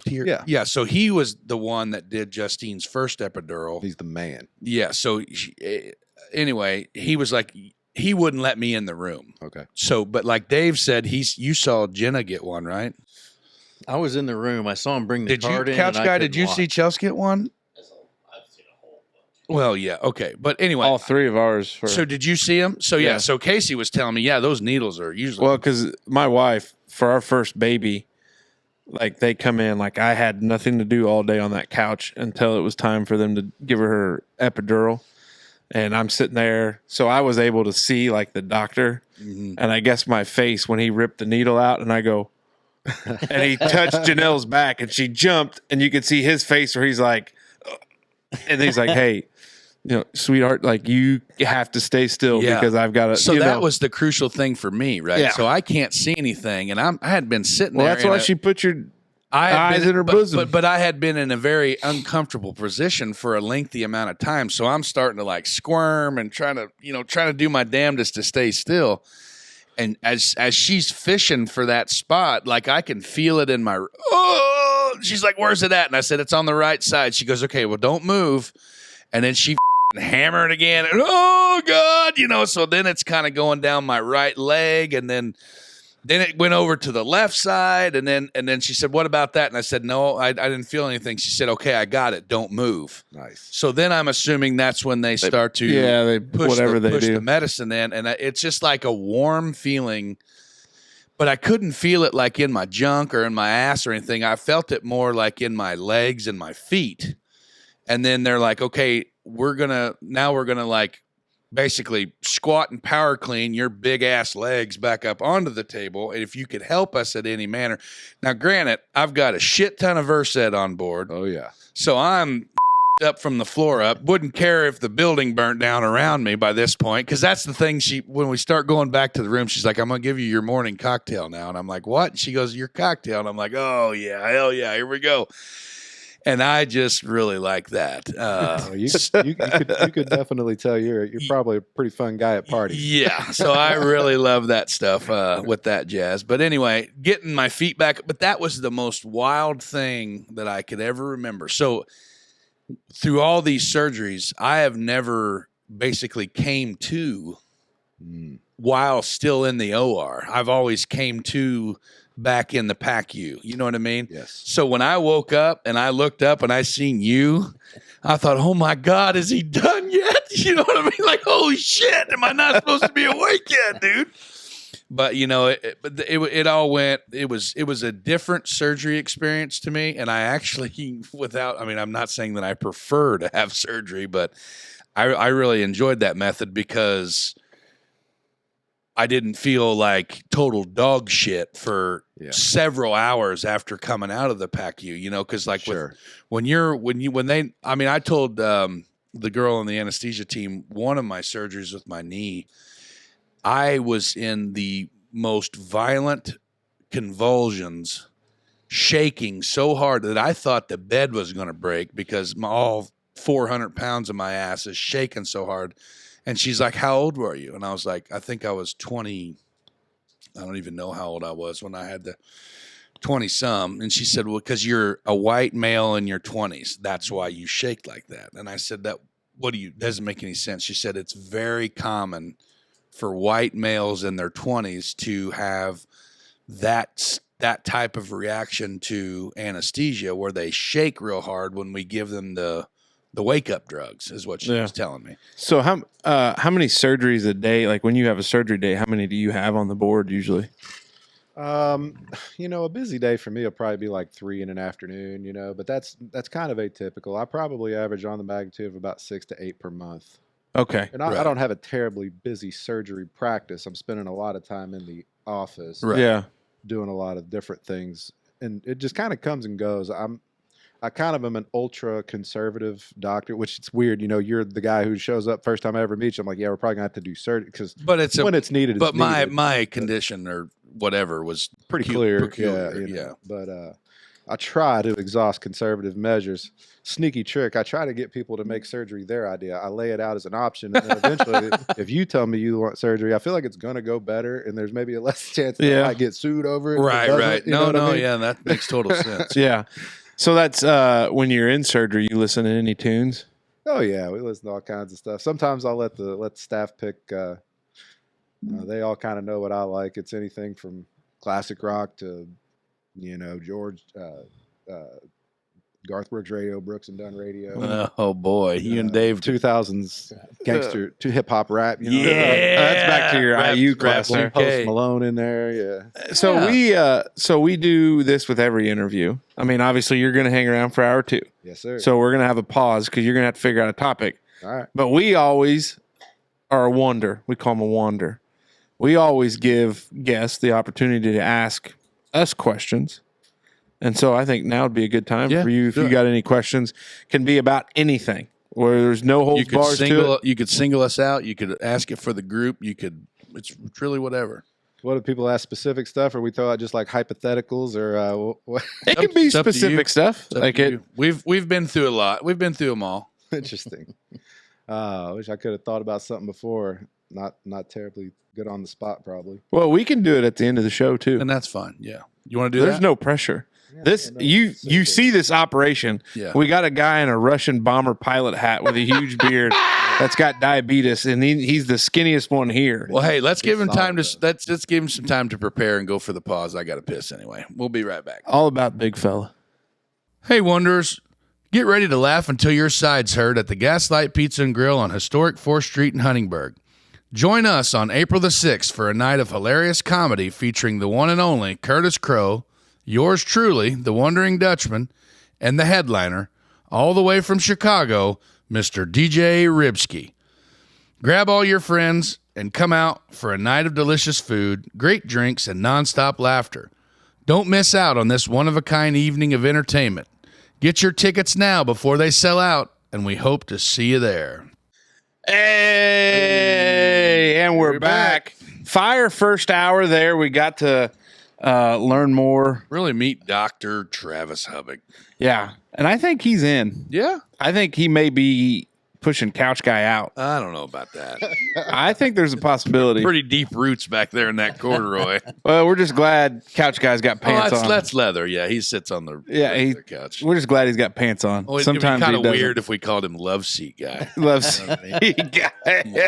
I was going for the, Mamaw's couch over there. Yeah. That's where he originated. No, that's true. That was the first show he Yeah. was on Mamaw. So that pause, we are part of something kind of interesting there, aren't we? Yeah. So, little comedy show. I don't know that we're doing any comedy other than maybe just kind of. Oh, no, we are. You just don't know it yet. What do you mean? Well, I mean, we'll figure it out. I'm not going to stand on stage with Dave for you to just crack jokes. Like I listen to your bullshit enough. You sound like my wife. That's why she doesn't even want to come. She's like, oh, that's so cringy to listen to your ass talk. And I'm like, oh, thanks for the confidence, honey. She's a big supporter of the program. Huge fan of the show. She She's a big listens fan. every week. Yeah. So we're going to be up there. Buy your It'll be a tickets. surprise. That's what we'll just tell the Wanderers. That Are you going to tell us off air? Yeah. Our Okay. our appearance is going to be something in our realm. We'll just leave it at that. Oh, so we're going to host a show. Maybe. Oh, No, okay. Curtis is the host Oh, and an act, but I'll show you the itinerary later. Oh, boy. Princess, you'll figure Dave, I'm out. You'll figure it out. I'm out. Busy. But yeah, check it out. We're going to be there. April 6th. Should be fun. April 6th. Packed house. Go to the Eventbrite link that's on our Facebook page, and it's on, I think we shared it out a couple times, and then we'll tag it in this episode as well. But go to the Eventbrite page, buy your tickets ASAP. We're only going to sell. We're halfway through, huh? Yeah, I think. We're only going to sell a select amount of tickets because the Gaslight's, it's a big place. It's a nice place, but, fire marshal code and everything like that will limit the amount of tickets. Yeah, we'll see. The amount of heartbeats we can get in there. So Yeah, we'll see what it should be a happens, good night. DJ Ribsky got the headliner coming down from Chicago. Pretty big staple in the Chicago comedy scene, from what I've gathered. Pretty funny dude. I've watched some stuff online there, so should be interesting. Should be a good time. Hey, as we dive into hour 2, let's hear from our buddy Matt Krieg. Hour 2 is presented by Matt Krieg of Krieg Insurance. Our friend Matt Krieg has a passion for helping others and a keen ear for listening to your needs. Matt goes above and beyond to ensure you and your family are protected.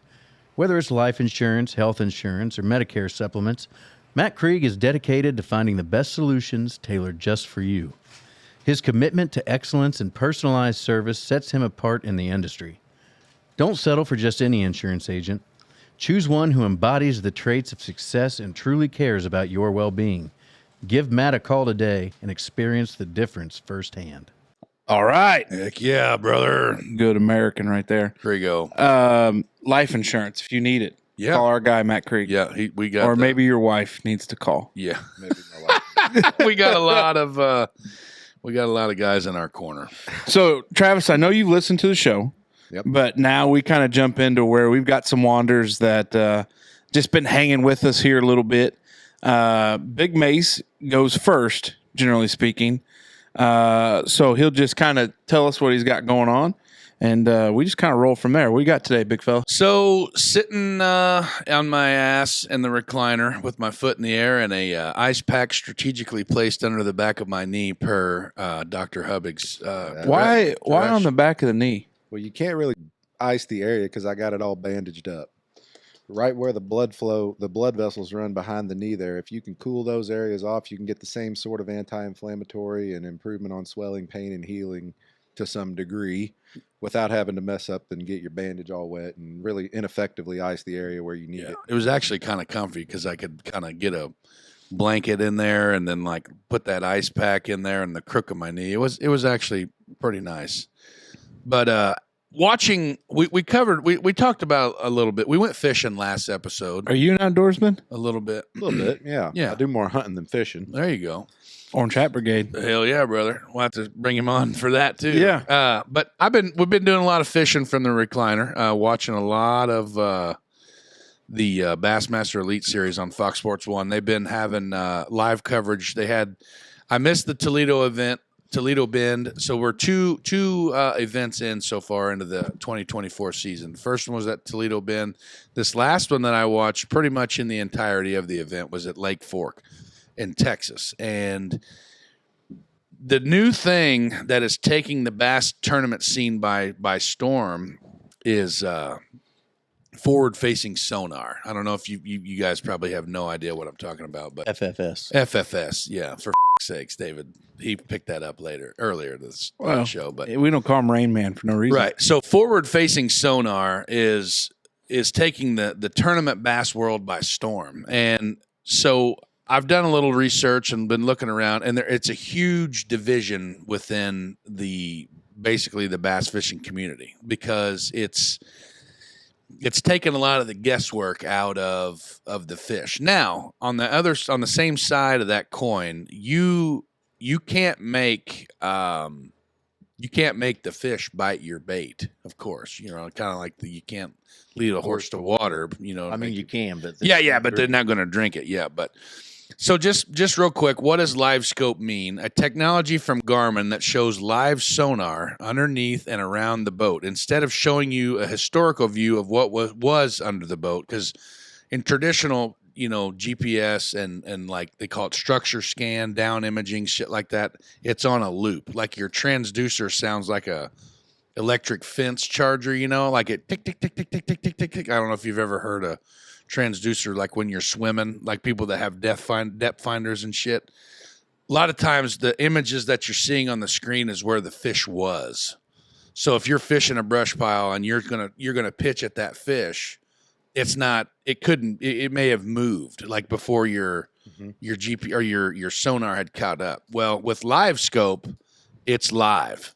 So you can literally find, like, these guys have, depending on what style of transducer they have, it's like there's a 32, there's a 62 that's like made for saltwater, to where you're 62 feet from the front of your boat in like a V pattern. You're literally seeing. I don't need you to go any further. I'm out on it. I'm out on it. Everything in real time that's going on in your boat, and that's. I'm a traditionalist on it. Exactly. I think. So that's the. Is that the majority view? No, it's not the majority view, but it's like almost half and half from what I've gathered.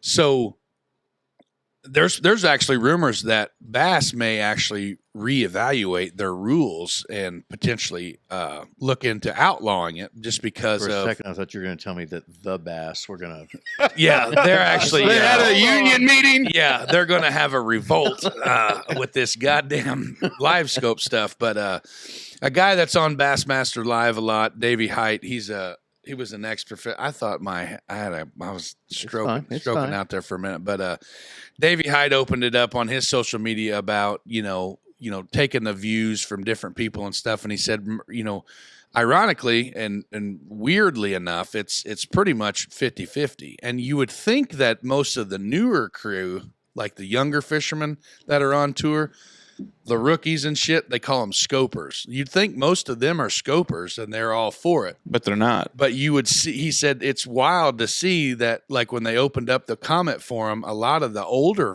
generation are coming on board with this, scope and stuff like that too. What's our boy Matt Baker think? Well, I don't think Matt Baker's a scoper. I don't know that for a fact, but I'm pretty sure that they were dogging on his boat pretty hard on Bassmaster on the Elite Series or the Opens there on the coverage. They were dogged because he just fishes out of an old bass boat with maybe a structure scan and maybe some side imaging. I'm not sure what he's actually got, but I watched a video today by an elite angler, Chris Zaldane. This is his 13th season in the Elite Series. He's a younger guy.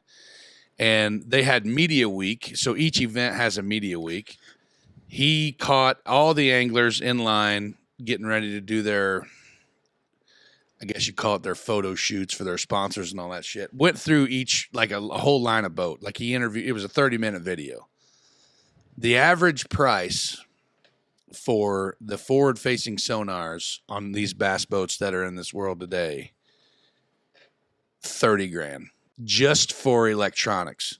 So they're looking. You got to catch a hell of a lot of fish to make that money. So back. that's the big thing. But these guys, right? So you're Mark Menendez. He's been on the Elite Series for 30 years. Bill Lowen. These guys that have been fishing on the tour for, since they were our age, and they're now retired age, they're 60, 50-some-year-old guys. He's like, we have to do this to compete. You know what I mean? Like Mike Iaconelli, he learned that he was a bank beater. That's what they say. Like you got guys that are offshore fishermen that'll go out and 50, 60 feet of water, like, find these brush piles and pitch a jig in there or try to vertical, drop shot and worms and stuff like that. Or you got guys like me or old school dudes that are just go and take your boat up down the bank and, pitch a jig in there and try to just beat the bank. Well, now they're scopers and you just, you got waypoints where your brush pile's at, right? You drive your boat up to there, you turn your live scope on. If there ain't no fish there, you move on to your next one. If there ain't no fish there, you move on to your next one. They say that's why these scopers are so, like, 95% of the time when you're fishing a bass tournament, from what I gathered when I did it a little bit a couple years ago, the number one goal is to keep your bait in the water the longest. The person that's keeping their bait in the water the longest is going to be the one that's catching the fish. But if you watch these guys fishing that Lake Fork tournament, they were standing there with their rods in their hands, just cruising around with their trolling motor, looking for fish on their graph. And when they find one, then they'd pitch to it. And 9 times out of 10, they'd catch the son of a bitch. So, now, I don't know. Last week, you were telling, we stopped down at the gas station, I think, coming here. Mm-hmm. You were talking about a fishing tournament with somebody there, and the winner had won, 19-year-old. Like, he didn't win, but he caught 150 pounds, I think. Yes. So, I think he's a scoper? Yes, he is. Okay. He was a big scoper. So that kid's name was Trey McKinney. He ended up winning the Elite Series event at Lake Fork. He turned 19 at Toledo Bend. So he's not even old enough to drink a beer yet. How's he got money to buy $30,000? Sponsors, baby. And his parents. His parents were on stage with him too when he was hoisting the blue trophy over his head. So I would imagine they were a pretty big influence to him. But yeah, no, in the bass world, most of these Elite Series events, they're 4 days. They start out with like 230. God, he's an idiot. What's he talking about? The door. Oh, he's going to give her the old kick, making some noise there. But our CGI fireplace, the fake one over there, it sometimes makes noise, and we got to take care of it. But they start out in the beginning with like 230 boats, and then the second day they go to 50 boats, and then the last 2 days they only take the top 10. So like if you make the cut, if you're making Championship Sunday, you're going to walk away with a pretty good check. In that 4 days, they have an accumulative weight. Once you reach that 100-pound mark, they call it the Century Club. This is the first time in bass. I don't know if it's the first time, but it's definitely one of the first times that everybody in the top 10 on Championship Sunday had an accumulative weight of over 100 pounds. The kid that won it with 130 pounds and some change. And that is insane.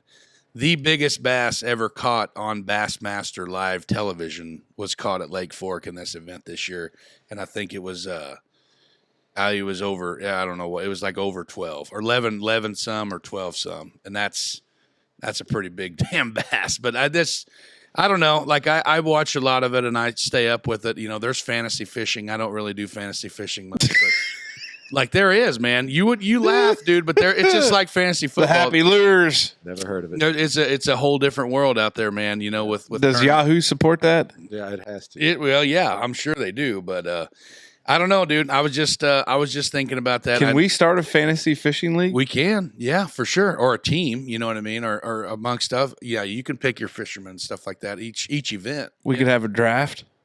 I don't know how. I think it's loosely based on that, like how that. But I think you just pick, basically, like it's projection type thing, and it's points based and stuff like that. But So what's your wonder on this? Do we support doing the scope or not? yeah, like how I'll be anxious to see what bass ends up doing with it, Okay. because it's kind of making it hard for the people that are Cutting out the little guy. for sure 100%, because that's the whole, that was where Chris Zaldane, he was basically just putting light on the price of these, because each unit is around $3,000 each, and some of these guys have whatever 50,000 divided by 3,000 is. You know, they got 5 or 6 screens. They got transducers up front and back. They even have live scope that are pointing to the side of their boat, to where when they're driving and scanning for structure, if they see a fish while driving by the brush pile, shut the big motor down, throw the trolling motor in, turn your boat back to position, and throw at the fish. That's nuts to me. You know, he goes, that's what Mark Menendez was saying on that video that Zaldane put out today, was like, let's go back to where all we had was a circle with a red light that flashed. You know, that was just a flasher. Yeah. That's what my dad goes, hell, we may have one of them still in the cabinet in the garage. You know what I mean? Like just the old school flashers. He said, let's put one of them on the front of these kids' boats and see if they can still catch the Well, fish. I think if as a competition or as a league to remain competitive, you have to create a baseline. Yeah. Or else people with the big money are That's gonna. it. I mean, look at NASCAR. Look Yes, at sir. Formula One. Mhm. You have to put caps and limits on these things Yeah. because if not, your competition's Because that's non-existent. what this guy, he said, that was one question he asked every fisherman. The same question was like, would you consider yourself a scoper? And they were like, hell no. Do you have transducers on the back? No, not at all. He said, we just put one on the front before this season just to say we got one. He said, because the Mark Menendez, he said, did you ever turn it on? He said, hell no. He said, I just went to the put my boat in the water, found a bank, and started pitching a jig. You know, just keep doing the same thing. And that was what another rookie on that same event. His name's Tyler Williams. He's from Maine, chubby kid, big boy like me. That's what kind of gravitated me towards him. I'm like, hell, because most of these fishermen, you don't ever see no big guys in fishing boats like that. He said his boat was like $40,000 worth of electronics. And he said $40,000 just in electronics for me to still find a brush pile and throw a jig at it. You know what I mean? He goes, I could just as easily done, put a waypoint on my GPS, found where it was at, and still gone and fished it the same way I do if I have a live scope or not. Yeah, but to that point, then take off the live scope. Yeah, which he'll tell you no. No, because there's going to be lakes or events that within that, because I think that's something to do with. Now, I don't know the specifics on that, but I would only assume and speculate that once you get your rig ready for the season, I don't know how modifications work to your boat, like during the event. Like if you tear something up, I know they fix it and shit like that, but I don't know if there's any rules on that or not. Dave, you know what they've taken away? They've taken away just the hard work that it takes to know a lake. Elbow grease. Well, that's true. And that was another point that those guys were saying, because you got a practice week, the lake would become off limits where you're no longer allowed to practice. And like they would drive. I mean, he goes, you would not believe how many thousands of dollars in boat gas they would spend just idling around looking for structure, idling around trying to find fish, you don't want to sore mouth them by going out there and catching the out of them and then throwing them back and then them not be there during the derby. Sore mouthing. That's what you ever heard of that term? No, not in pertaining to fishing. Right. But I don't know. That's just something that I was wondering about. I hope to maybe gain some traction on some other local. Well, I mean, reach out to our friend Matt Baker. Matt Baker, Yeah, and then we got other local guy yeah. Nick Hubler. See what he thinks about I'm it. not sure if Nick's a scoper or not, but I'll have to hit up with him and ask him. We'll have to find out. So, What you got? well, interesting situation at I lunch cannot today. wait for this Well, because it's really probably right up your alley. because the warden and I had a very good one too. So Yeah. go ahead. So we went to lunch today at a Travis little. doesn't have the Google Drive, so read the top. You want to read Oh, the top? okay. Top Eavesdropping in public. Nice. So we were at lunch at a little buffet in French Lick today. Were they talking about how bad their spouse was at sex? Oh again? gosh. That one was brutal. You remember that? Yeah, Travis, we were not gonna get off topic here a little bit, but just to catch you up, this little pizza buffet there in French Lick, Chicago's there. Nice pizza buffet. Not going to tell you what it is. I'm just going to tell you what it is. Just gonna tell you what it is. But there was a time, was it last winter, maybe Yeah. before the holidays? So yeah. These two, they were attractive women, just recently married, not to each other, but with their spouses. Sure. And the guy that works in our office and myself, we were there eating pizza and just lunch, and we were hanging out, and they started talking, and they were newlyweds, and the one was so newlywed fresh to the game that the whole She was a VTM, right?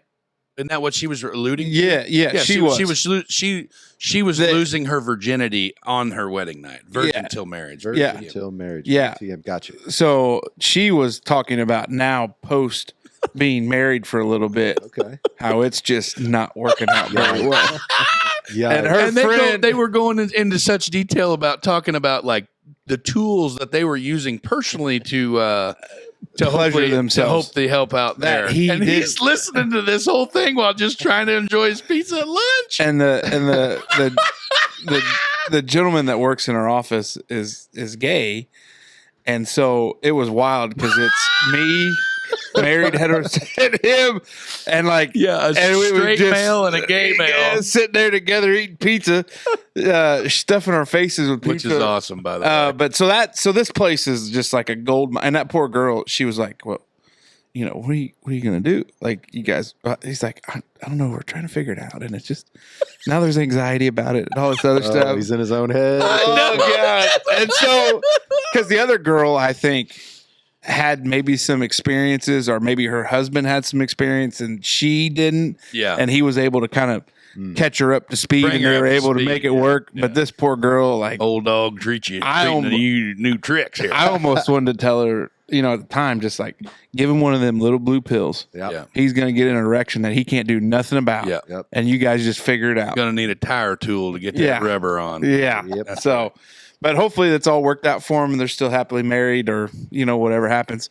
So today we're sitting there eating pizza, and it's our office crew. It's our other legal services manager, the same guy that was with me too, and the other legal services manager, and then my boss. And we're sitting there eating pizza, and there's another table, probably It's pretty tight. where that camera is to you. So probably there's 3 or 4 feet between us. Yeah. This lady's by herself on her phone. She may be a fan of the show. I don't know. But we were having conversation.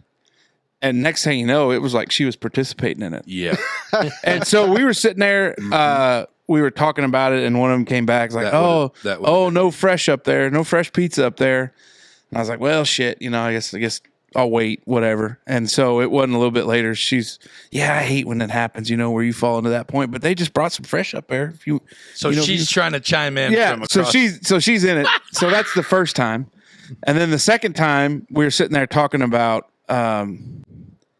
I think, kids and daycare, because they had talked about putting in a daycare up there, and the resort in Orange County does a ton of stuff. Mm-hmm. And so this lady, like, without missing a beat, was like, "Yeah, I agree with you guys. Like that, you know, that daycare is expensive, and you know that grant. Like if you don't, you know, if that goes and it's like, Jesus, lady, you just want to slide your chair."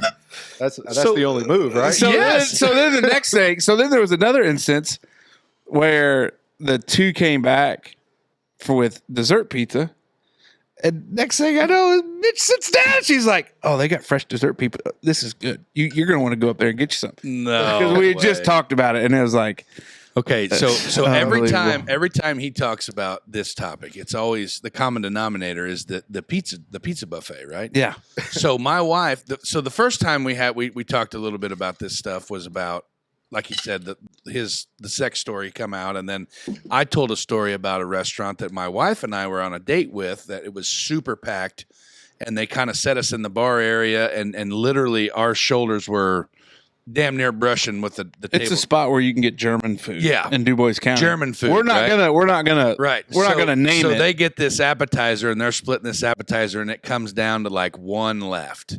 And her and I had been dating. Justine and I were married, and the kids and everything by this time. This was definitely like maybe date one. It was definitely date 1 or 1 to 3 for these two, and it come down to like one of these kraut balls left. Always an awkward time. And I looked at Justine and I are like, "Who's your money on?" And I'm like, "I'm taking the guy." And she goes, "No, they're going to let the motherfucker sit. They ain't nobody taking it, and they're going to let it go." And then like the conversation that they go into was like, "Yeah, if somebody ever touched my kids, I'd kill them," and all this shit. And I'm like, "Holy shit, are you here?" we just want to know who's gonna eat the last kraut So ball. her and I are completely locked in. So fast forward till the other day, same thing. My wife was like, "Hey, we had to go to Jasper, take our taxes in. I'm sitting in the car. She's like, let's go get some lunch. What do you want to do?" And I said, "I don't care, whatever." And she said, "Well, let's go to this place to eat." And I'm like, yeah, hell yeah. I didn't even, just never really think about it. You know what I mean? But their salad bar is top notch and all that stuff. So we get over there. It's actually really crowded on this day. It's fried chicken day. Duh. Oh, Exactly. yeah, So busy every day. blue hair in the county's in there trying to get something to eat, So we have to go back into this back room where there's usually, it's like the big party room or whatever, So her and I are sitting just at this two-top. Well, then there's I'm going to tread lightly here because there again, we don't know if maybe they're listeners or not, but there was a group of American people that were dining some foreign clients Oh, okay. that were in there, and they were from China. I'll just say that. We're not gonna name the business though, Dave. Right, but we're not going to name the company who was entertaining their guests or whatever. But Their logo. Yeah. I did not say that. But this woman that was doing the main entertaining, like, was so loud, like you could tell that English were these people's second language, right? She's yelling at him like But they're deaf. not deaf. Yeah. You know what I'm saying? That's the problem. I mean, we've all been guilty of that. I though. We know, speak but like louder when whenever my we're dad, speaking to my people dad we was don't think can always my understand dad English. was really guilty of that too. When the old Mexican restaurant up here, can we have more salsa, please? You know what I mean? I'm like, Dad. And the guy looks at him and says, "I was born in Jasper, you Yeah, asshole." like they speak Spanish. They're not freaking deaf. God bless. Quit screaming at them. But this woman was talking in such a tone that Justine and I, like, literally, she goes, "Hey, do you think we should just go put our chairs over there?" Or because it was just us, this table of like 6 or 8, and then like maybe 1 or 2 back over in the corner, and that's it. One waitress is running the whole show. Yeah. It was a good deal, but their topics that they were speaking on, like at one point they were talking about this, and I don't know, I can't go into that detail, but yeah, I can because I've already gone this far. But they said, she's like, "Yeah, this is my son, and he had a girlfriend, but they broke up because she was really mean to him. She was a bad person. She was very mean to him. Now his girlfriend is the gym. He goes to the gym all the time."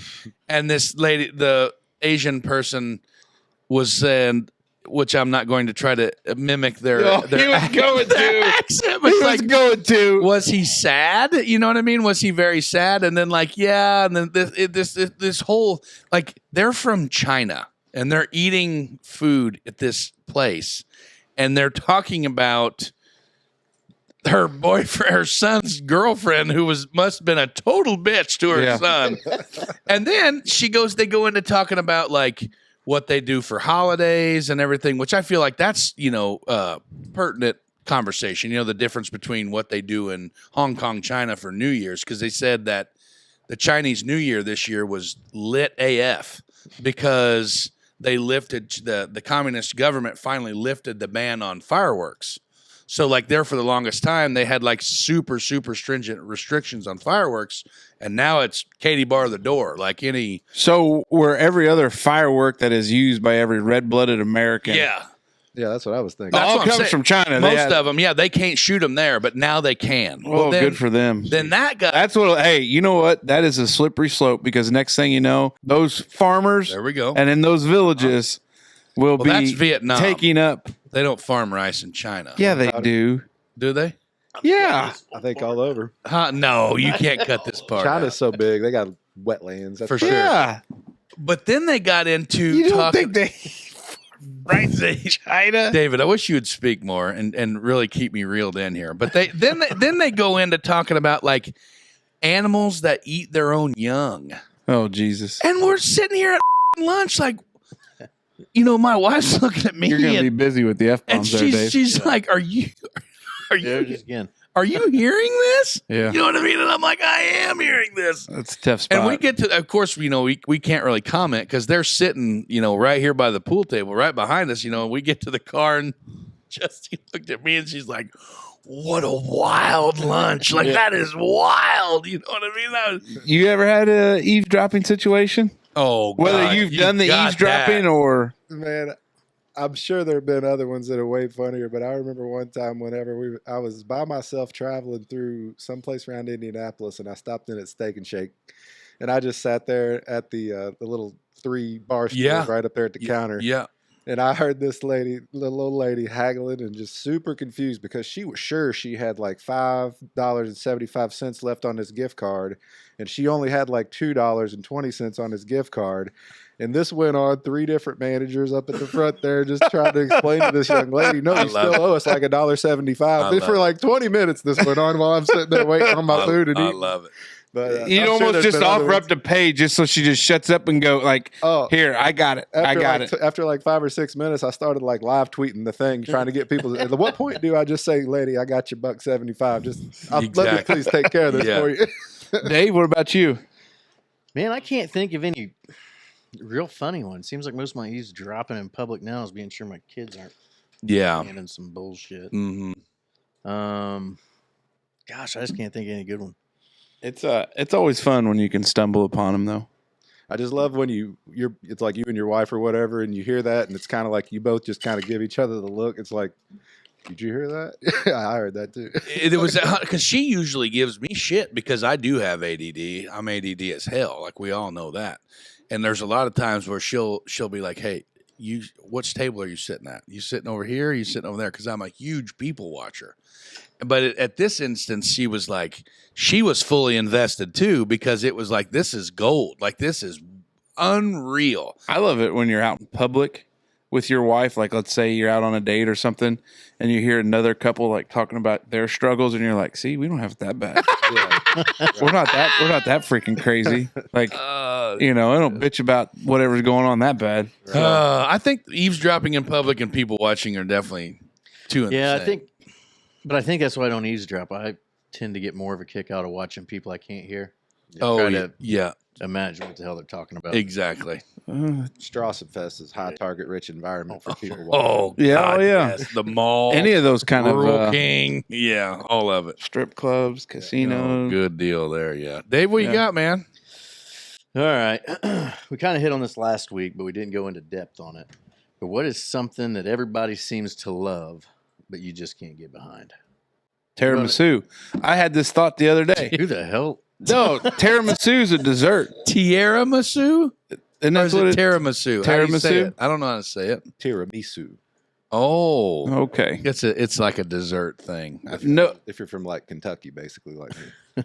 Oh, yeah. no clue about it. Never had it.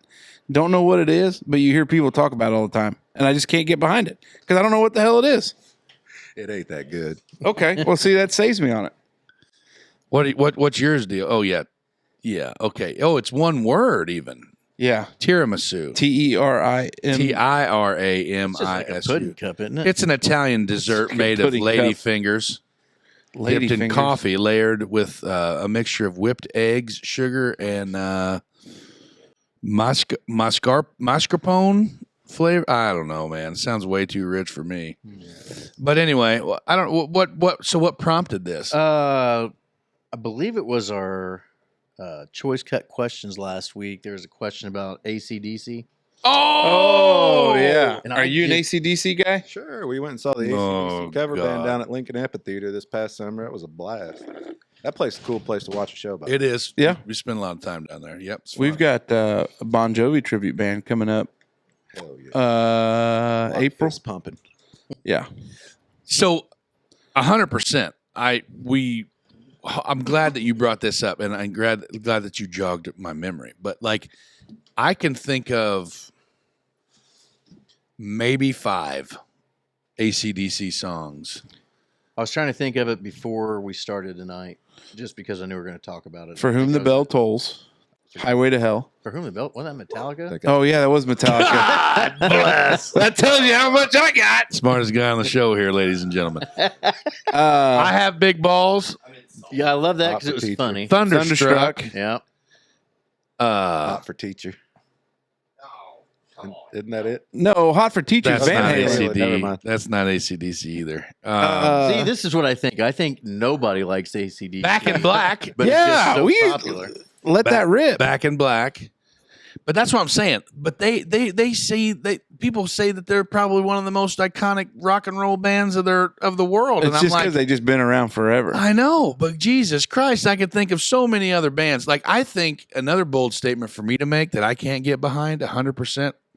I hate 80s hair music. God, me too, but I absolutely despise. Who are you talking about? Oh, Rat, Poison, Guns N' Roses, Whoa. Motley Crue. Like, There's a few good that ones shit there. is trash, dude. Oh, my Quiet goodness. Riot, like that whole world. I mean, I got a dude that I worked with that's like a product of that, and I'm like, no way. You mean to tell me that with the amount of time that you spent up in Bloomington when your lady was going up there, you didn't frequent the Bluebird and watch Hairbangers Ball? That's tear what it I'm up saying. That's one of on them. Jenna regular loved occasion, that. just Jenna- burning it up. My wife loved Hairbangers, and like Oh. she went. I that's- just saw them post something. They're going to be at There's- the I Bluebird figured this they were- weekend. They're still around. Like Yeah. I can remember taking my wife to the Bluebird for her 21st birthday to see Hairbangers because they all wanted to stare at the lead guitarist dude's cock through the damn leather pants. Like Polly that was Pants, that's- the lady. yeah. She had it going on. Oh, it was a woman. No, Polly Pants was the girl who did some of the, the ladies' vocals from the 80s. Ah, who I played the see, I keys. see. She was, whoop. I never did follow him because I just take it or leave it. I'm out. But like I can't get behind it because I don't get me wrong. There's a handful of them that are pretty decent. But for me to say, name one general genre of music that you 100% don't like, and I would say that was probably going to be for me. I don't know. Wow. That really is a bold statement from you. Yeah. I- take. It is a hot take. Hot take, yeah. I don't know. Like I can't like those power ballads. You remember those infomercials Oh, yeah. where they would sell Oh. those Oh, what's that song? God, what's it called? For 4 easy payments of $19.95, get the 1980s White Snake. Monster ballads. Yeah, Yeah. monster ballads or the rock of love, and all that shit, and Brett Michaels, and God freaking gag me. Like I don't know why you do that. I don't know. It just comes Like to if you me. just roll, because then it just bleeps, but then you try to say it back. Yeah. Well, you don't listen to the show. That's the problem. I do too. You've I do admitted on the show that you don't listen to the Every show. rose has its thorn. Great Like, jam. yeah. Jeez. When Brett Michaels was up at the resort, he put on a hell of a show. I'll give him credit for that. Every rose has its thorn. I remember you guys you remember AOL Instant Messenger? Oh yeah. Oh, so back in the day, I was half-ass dating. Her name was Megan Rose. Shouldn't drop names, but That's okay. Rose. Maybe she's a fan of the show. She sat in Pittsburgh, I think. I don't really know. Yeah, we Anyhow, you get heavy duty whenever you're kind of going through the struggles of the love roller coaster, and you put those song lyrics on there. Every rose has its thorn. Unreal, man. Oh shoot. What you got? You got anything else? that it can't get behind. Yeah. I mean, I don't know. Like, I don't know. Panels. Solar panel. Green energy, Electric cars. electric cars. Yeah. Roll coal, baby. I'm not against it. I just don't think you can do it on a grand scale that everybody thinks you can. Right. I don't know. That's the only problem I have with it.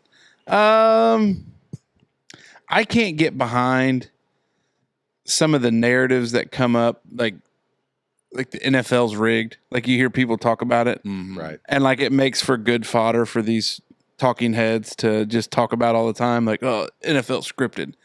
I just don't like some of those things where you're like, that's so. Like, don't even entertain it because it's a waste of space to have. What about WWE? Love it.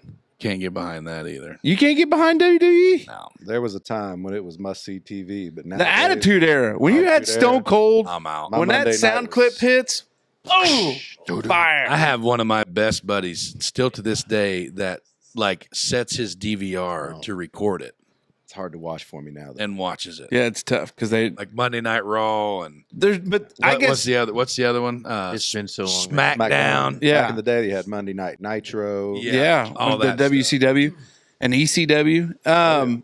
The thing about it though, those guys like the early showmen, like Ric Flair, the whole. Hulk Hogan. Randy Savage. Oh yeah. But those guys could cut a promo. Those guys were so good at cutting promos. Yeah. Like, that's a true freaking skill. Yeah. And now, like, you don't have as many of Got them that that big are able meathead to. John Cena like doing this shit. Like Yeah. what's that all about? The Rock's still pretty good. The Rock's back all of a sudden. yeah. Rock was the man. Yeah. Yeah. Jabroni. Yeah. You smell I can't get behind the NBA. I hear you. I'm out on NBA. Me too. Yeah, So we Dave, you hate sports. Just- Sunday. that's what I can agree. I think it was Sunday night. Last weekend, Sunday night, Max and I were trying to find something on TV. There wasn't much college basketball going on. And it was like, I don't even know who it was. The Clippers and somebody else was playing. And it was just like Yeah. terrible basketball. Every Like, time- no hustle, But you no talk to- defense. You talk to somebody that's a big NBA fan, though, Oh, and they will fight you to the death Yeah. about, oh, these guys are great.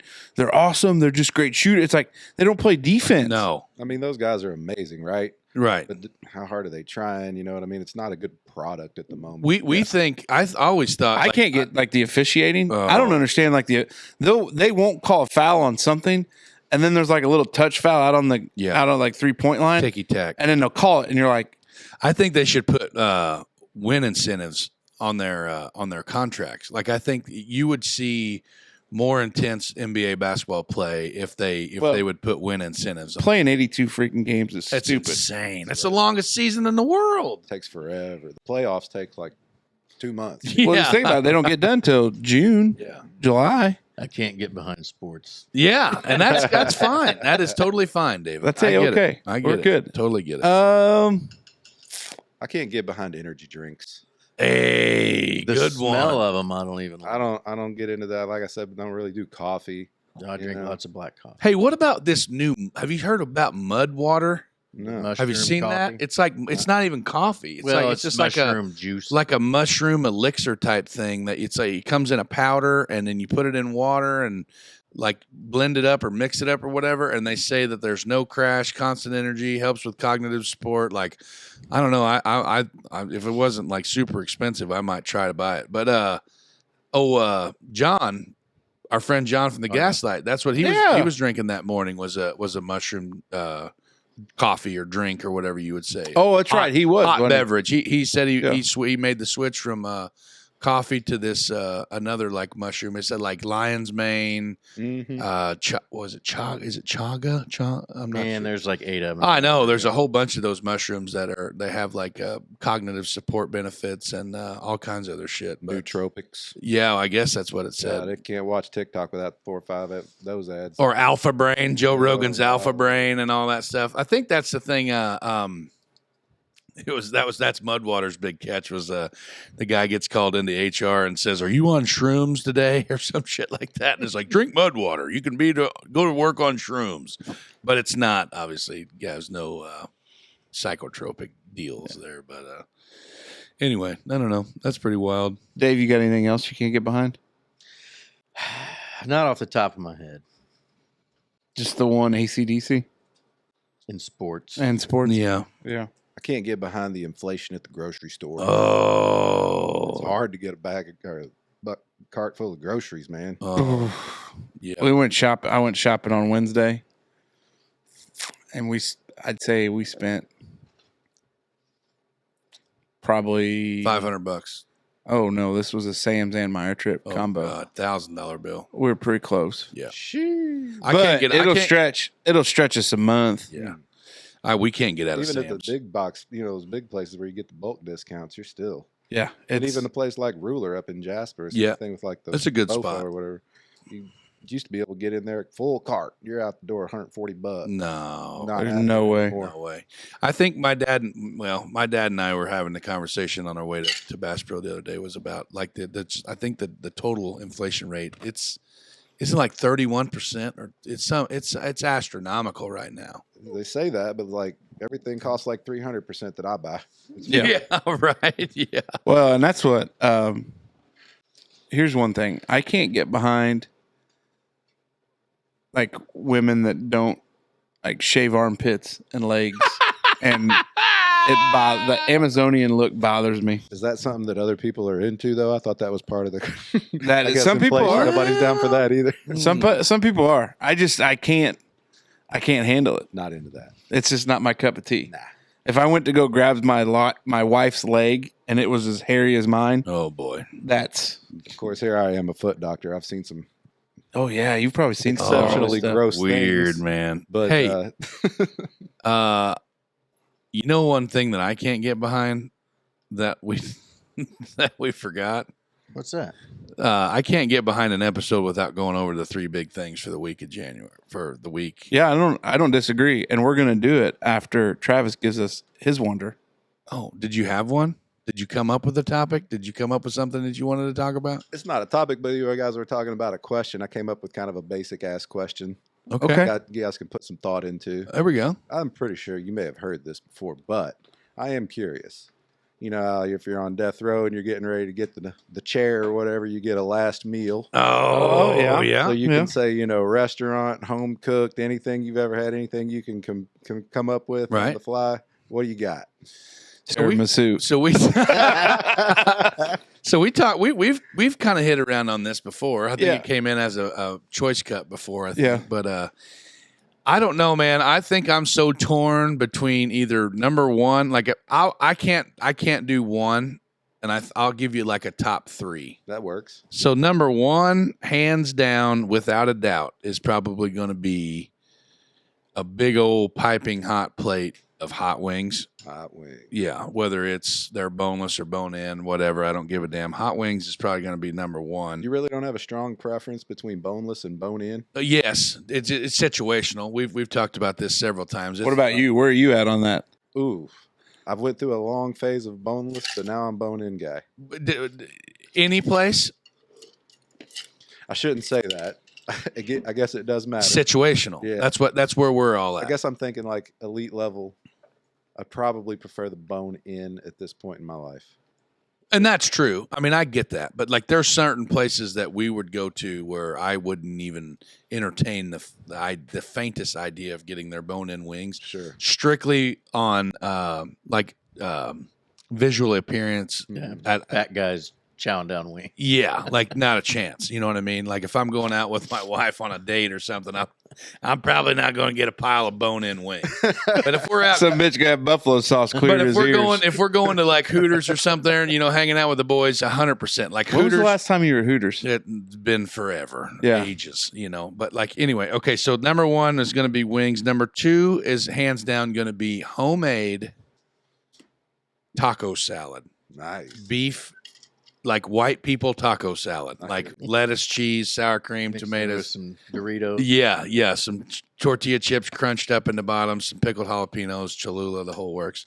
3, last but not least, 100%, like the most expensive A5 Wagyu big ribeye steak that I can get with some shrimp cocktail with some not like St. Elmo's burn your face off cocktail sauce, and probably a baked potato, sour cream ranch, house salad with ranch. Yeah, that's probably where I'm at. Dave? Probably pizza and wings. I'd want both. Yeah. Like, I don't want... I'm fine with a pile of wings, but I want a big-ass pizza, too. Yeah. That's probably what I got. Hell yeah. You? If I could have like one more sip of bourbon before, like it wouldn't necessarily have, if I could get like, hey, I'm gonna pass on the meal, but if you could put, 3 fingers of a bourbon in there, like a Woodford, A Woodford? Well, I didn't want to put the. I don't understand that, but I don't want to Jesus put Christ. I don't want to put them out. They've been. You're getting ready to pump your ass full of lead. What do you mean you don't want to put them out? Like, But because I would be okay with that. Four but- Roses, Johnny Walker Blue. Well, I mean, Johnny Walker Blue's not a bourbon. Well, I understand. Okay, yeah, you're right. But like you couldn't. I mean, there's some other ones. I like Blanton's, Eagle Rare. Pappy. yeah, I'm not a Pappy's guy. I've never had it. I didn't, I just hear people tell you it's the best thing ever. but it's not. Is it? Here's the way. Blanton's is Pappy's, right? Blanton's is made from like the batches. Pardon me. The barrels that don't make it to be Pappy, I think they use for Blanton's later on. But Yeah, I was getting mixed up. I've never had Blanton's. Probably one of my favorites is Jefferson's that they make like through the ocean. So they'll put these bourbon barrels on a ocean ship, and it just ages that way. And you can find it. It's about 70. Where you stand on Bird Dog. But it's about $70 for a fifth, and it's delicious. I like it. It's really good, really smooth. Okay, coming full circle. What about you? Well, can I? Are you done? No. I thought you said you were going bourbon. Well, but I was gonna say if I couldn't, Woody. but Okay. double cheeseburger, large fries, Yep. and a Coke, like the little cheeseburgers from McDonald's. That's a model American answer right there. Yeah, Double, the McDouble. no, like the single cheeseburger from McDonald's, the number 7. Oh, the 2 cheeseburger combo. Yes. Gotcha. Okay. That right there Solid. Okay. probably would be. I'd be okay with that. Yeah, I mean, I think my answer, I'm going with, well, I got 2. Okay, can I get 2? Yeah. Oh yeah. Because I don't know. I mean, I did 3. I honestly but yeah. don't know what I would pick, but beef tenderloin, medium rare, Ooh. baked potato, Mm-hmm. big old bowl of cottage cheese. Cottage cheese. Oh, Dave's a Is that right? Dave just Forget got about excited. Yeah. forget about it. Dave's a big cottage cheese guy. Forget about it. And if that's 1A, 1B is my wife's unbelievable chili with some mashed up Fritos on top. There we go. Now you all missed the What are opportunity. you smiling? No, I, Shot your wife's best meal out. Yeah. What are you laughing at? The Sure, 2023 Wild Ridge Chili Cook-Off champion, Really? Lady Hubbach. Is that Yeah. right? Awesome. Hell That's yeah. a hell of a badge of honor. Yeah. That's Hell pretty yeah. good. Yeah, that's. Hopefully, none of us end up on death row. No. That'd be a tough spot. But yeah, as Big Mace alluded to, because of hour 1 being a little bit different with the interview part, We just breezed on. we did not do our 3 big things. And Travs, to bring you in on it, friend of the program, and I saw Mr. Ohanian this week, Yeah. Tuesday, ran into him. He talked a little bit about what was going on, but he sends us 3 big things, kind of current event stuff that he likes to hear our take on. First one, 3 big things for the week of March 3rd. LeBron James becomes, that's something I can't get behind. No. Not a LeBron guy, but I guess that's the NBA thing though, All-time too. scoring. Yeah. LeBron James becomes the first player in NBA history to score 40,000 career points. I'm no basketball expert, but that seems like a lot of points. I know you're not a sports podcast, but come on, Dutchman. Settle the debate once and for all. MJ or LeBron? Michael Jordan, hands down. yeah, sure. Thanks, Dave. Yeah. I'm an MJ guy. Yeah. But I will say there's a thing about playing in a different era. the type of play is totally different. Yeah. 100%. That's why they were talking LeBron's about a whiny ass bitch. Could you imagine him trying to, play back in the day Yeah. when people were getting punched that's in the what face. I'm saying. Carl Malone, all those guys. Carl Malone. Carl Malone, he played basketball. They call him the mailman. He played the basketball. But yeah, I just don't think he would ever make it. Yeah, for sure. I'm all out. What about you? I definitely have MJ over LeBron. My hot take is I've got Steph Curry over LeBron, all-time best. Oh, Wow. he's a shooter. He's a shooter. I don't have a lot of good statistics or whatever, but just me growing up as a natural-born Hoosier watching the game of basketball, Yeah. I think Steph Curry's better at basketball than LeBron. Right. Well, there's something that transcends the sport. And he's just not like a powerhouse. You know, he's not a 6'8" Mack truck that can run a 4.240 up the field, Yeah, but, right. the floor, but He had to figure out a way. So He had to good. hone a craft. just so good. Yeah. Bitcoin, the world's most popular cryptocurrency, is nearing its all-time high of around $69,000, set in November of 21. The value currently stands at just under 63 grand. Data shows it is up a whopping 20% in just 5 days. So does anyone really know what cryptocurrency is? Oh, yeah. I don't know if he means like how it actually works and all fits together. Or just I'd say it's probably along those lines. no. Do we have another hour? Now, right? No shit. Are you a crypto guy? I am. It actually hit 69 this week. I think. I'm in on crypto. Yeah. Doge, Sheeb, all of it. I've had a little of this, a little of that over the years. I've made some very smart moves and some very stupid moves. Yeah. But I got in initially in 2017, just before it kind of hit that first rocket ship. So Yeah. doing all right. I know. I've told the story several times about a buddy of mine that really cashed in on that first time. But boy, I bet he's kicking himself in the ass now, wishing he'd have waited for this one. But Yeah, that's yeah. My buddy paid 10,000 Bitcoin for a pizza back in the day. I bet Wow. I think it would be like $50 billion. I can't do the math. It's That's some ridiculous insane. amount. Yeah, that's well, crazy. you figured. Yeah, that's Oh, here we go. that's tough. Flex your Yeah, not brain a muscles, Bubba. not a math guy. Taylor Swift Here we go. is related to famed poet. It's another thing I can't get behind. Taylor Swift. Oh, Yeah, I'm out. I'm a Swiftie, kind of closet got some Swiftie. catchy tunes. Yeah. I just don't see how her and Travis Kelce. Like I've seen some of the baddies he's dated. He's kind of a douche, though. Oh, Shots fired. You know, maybe some of those girls were more of like the OnlyFans variety, and Taylor's more of the kind of maybe I could take home to mom. maybe wife you and have a family with you that's respectable. Carol, They broke up. who did? Huh? Travis Kelce and Swift broke up? So there you go. That feeds into your NFL conspiracy. I mean, Yeah. if I'm the NFL and I'm looking Shit. at viewership, thinking, how could I maybe get some more young and impressionable and middle-aged ladies to watch my sport? That'd be the way to do it. Her forthcoming, so Taylor Swift is related to famed poet Emily Dickinson. Her forthcoming album, The Tortured Poets Department, suddenly makes sense. All right, Dutchman, where do you all fall on Taylor Swift? Are you Swifties? Is she bigger than the Beatles? I wasn't alive then. I don't think Couch Guy has a clue what he's talking about. Yeah, I looks thought like that Because, like, Travis Kelce he just showed up in Singapore for her Eras tour 8 hours Yeah. ago. So, unreal. God, what an idiot.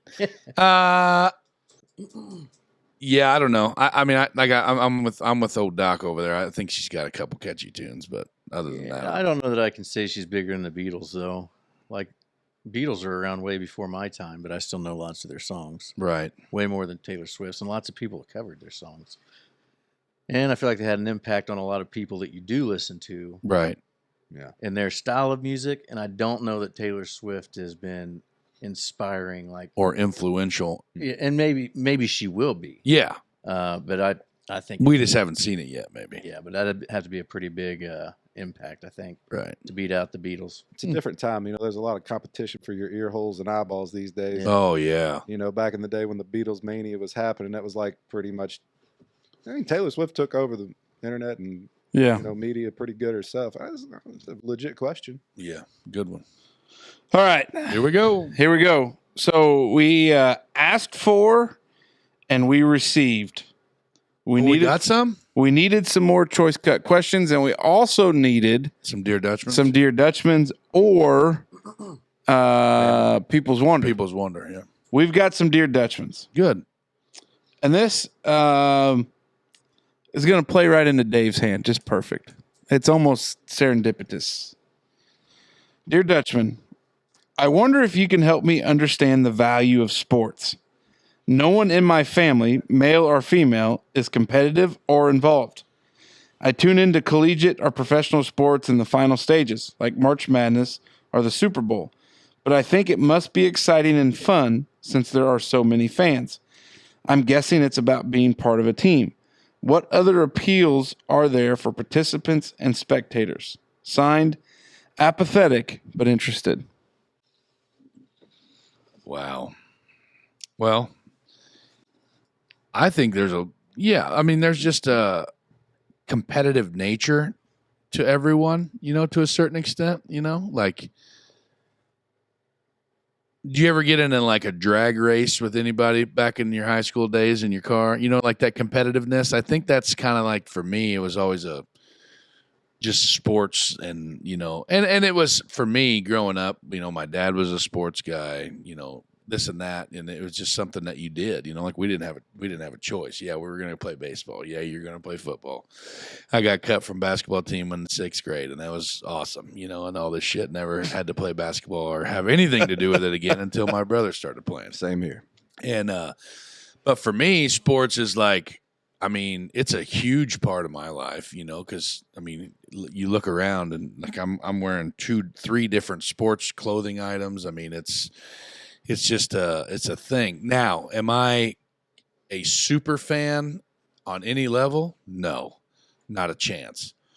I probably know more about the Bassmaster Elite Series than I do the Indiana Hoosiers, but I'm wearing an IU shirt. You know what I mean? Like I'm just an IU fan, I'm a Vikings fan, and I'm a Cardinals fan. You know what I mean? Do I know anybody that plays professional golf other than DeChambeau or Rory or any of those guys? Like I watch TV. I like sports. If there's nothing else on, I'll go to ESPN and try to find some live sports. Now, will I listen to talking heads and, their analyst shows and all these, recaps and shit like that? Not a chance. No, I'm not going to listen to dudes talk about other people playing sports. Kind of like your point of, the video games and shit like that. Watching Twitch. We talked about Twitch streamers one time. Like my son, another big Fortnite guy, is all in, just couch guy and same thing, big time gamers, and it's like my son watches other people play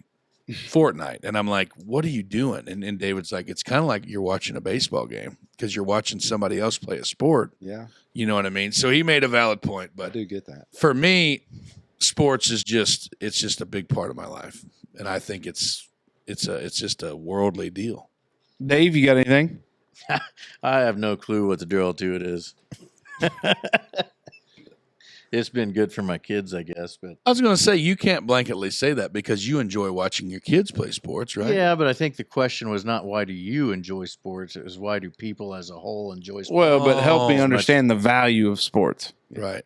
Yeah, but I don't know. And Brado's going to hate me saying this again. I won't say that sports doesn't make leaders, but there's plenty of things that make leaders. Tough times make leaders, and I think sports just is something that's a tough time if you're that age and that's all you're dealing with. Right. So I don't know. I don't see what the big draw is. It makes it such a important thing in our culture. I think the value of sports, I guess as a coach, I hope the value of sports is you're able to, as a player, I guess as a coach, you hope your kids, first off, learn how to be resilient in the tough time. Like to your point, Yes. when there's something that happens that's a struggle or you're down or you're able to fight through that adversity to, prove or show that you can, push your body physically, push your mind mentally to try to achieve a goal. I do think there's something to be said about kids that are coachable do make good adults, like kids that just know everything, Right. that don't want to listen to what you have to say. Like uncoachable kids make miserable adults. You're right. Employable adults. Yeah, Unemployed. I think it's, not saying that sport is all for that, because I can see that from the 4-H side. Yes. Like anything that requires you Well, to you're have. still being coached or mentored. Well, there's Right. there's Yeah, a discipline mentored. factor to it. You still have to put in the work. Yeah.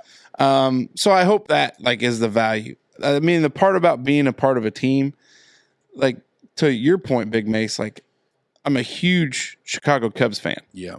And probably one of the best nights of my life was when they finally won the World Series. Hope you remembered it won't happen again.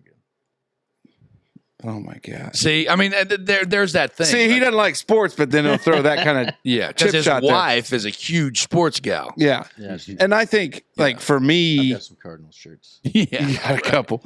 But you know, like Cubs and then like Chicago sports, like Bears, and you know, I tune in. She mentions end of season, Super Bowl, March Madness, but like I'm wearing a white the draft, shirts right now. you know, like it's intriguing. The draft, like these kids go make big money. Oh, Like, yeah. you know, Local- you have the White Sox, like with Colson, like Specifically because that my was- neighbor is playing for in the White Sox organization. That's the only reason why I'm wearing a White and that Sox. night, like it's so wild to watch a kid that we you all coach sat down there together. That was and cool. and you watch it and it happens. So I think there's a big value to it. I think that you learn a lot of life lessons through it. Not that you can't find them elsewhere, Right. Because I'm a firm believer in that. But I think that's the value. Being a part of a team, you know, they're not going to call me about, hey, what should the Cubs do in the front office? But it gives me something to watch, and I enjoy watching baseball. Like I sit up at night on Friday nights, Hawaii baseball. I watch a lot of Hawaii baseball. Really? ESPN Plus tip off first pitch 11:30. Wife's in bed, kids are in bed, dogs are just sitting there, Yikes. and I'll watch a few innings and I'm like, I'm ready to go to bed. Yeah. But I love baseball. Like Yeah. I'm a baseball guy. That's It's the just my thing. That's right. So what take do you have on that? I think, you know, just like anything, there's good and bad. I think sports for sure, it's a vast majority of good things that come out of it and it's from like a playing standpoint. And then you got to kind of think about the fact that there are team sports and individual sports, and these breed different good and bad for sure. aspects of people's character. But it's learning to lose, dealing with the adversity, dealing with being down, and learning that you can't give up just because some bad things happen. Right. You know, it's not to mention, it's like, you know, you're out there in the sun, you're not in front of a screen, you're getting some exercise, you're you know, burning calories and building muscle, your bones are getting stronger, etc. And then the whole being coached and being coachable, learning to work in a team and deal with different personalities on the team, and trying to find a way, even if you hate somebody on your team, to work towards that common goal of a win, you know. And then if you're talking about like wrestling or tennis or golf or something, swimming, individual sports, I mean, just the pressure of it all being on your shoulders. And kind of learning whether you like to win or whether you hate to lose, or what's going to drive. You're just kind of developing these kind of traits and kind of learning about yourself a little bit. And from a perspective of a fan, I mean, it's modern day gladiators out there. It's like the elite level of any sport is entertaining. I'll watch women's soccer, women's field hockey, whatever. It doesn't matter. Women's cross country. I'll watch anything at an elite level just because it's an impressive thing to me. Oh, yeah. For somebody who it's like us when we went to them marathons. It's like, that is the coolest thing I've ever seen in person. Was our buddy. You know, we sponsor a marathon runner. Is that right? Yeah. Chase? Yeah, Chase Bland. Yeah, I follow him on the Strava. He's a motivating guy. Yeah, he, well, and it's funny because when he takes pictures with us, we really look big. Yeah, we dwarf. We really need him to beef up a little bit. Dwarf his ass. But yeah, we, Boston 2025. Hell yeah. Plenty of time to plan. Cool. Because we're great planners. That's right. Hey, but you know what time it is? Let's do it. It is time for the Merkley & Sons Choice Cut Questions of the Week, brought to you by Merkley & Sons. Welcome to Merkley & Sons Choice Cuts Question of the Week for the fellas, sponsored by Merkley & Sons, the ultimate destination for meat enthusiasts. As we gear up for the upcoming baseball season, there's something missing from the ballpark experience that's got us longing for the good old days. Picture this: the crack of the bat, the roar of the crowd, and the scent of sizzling meat wafting through the air. It's a scene straight out of a baseball lover's dreams. But amidst some excitement, there's one thing that truly completes the experience: a seasoned Merkley patty on a bun. Yeah, you heard it right. Nothing quite hits the spot like sinking your teeth into a juicy, flavorful Merkley patty, expertly seasoned to perfection. It's the epitome of ballpark bliss. All right, here we go. All righty. Local Holland resident. Here we go. Some may know him as Ogre. Some may know him as Chad Wortman. Here's his rapid. Some may know him as Mr. Blonde Brush. Yeah. Shout out to our girl Blonde Brush. Should be close to baby time, right? Yeah. soon. I think I saw her post where she was on maternity leave. I think so. Liz Wortman of Blonde Brush. I don't know if you've ever seen any of her work, but I bet she could put a giant foot Right here. on some of your. She drew our caricatures. Yeah, Very nice. on your windows there at Indiana Foot and Ankle. Hell yeah. Call her to come in and decorate. I think it would make your clientele base pretty happy.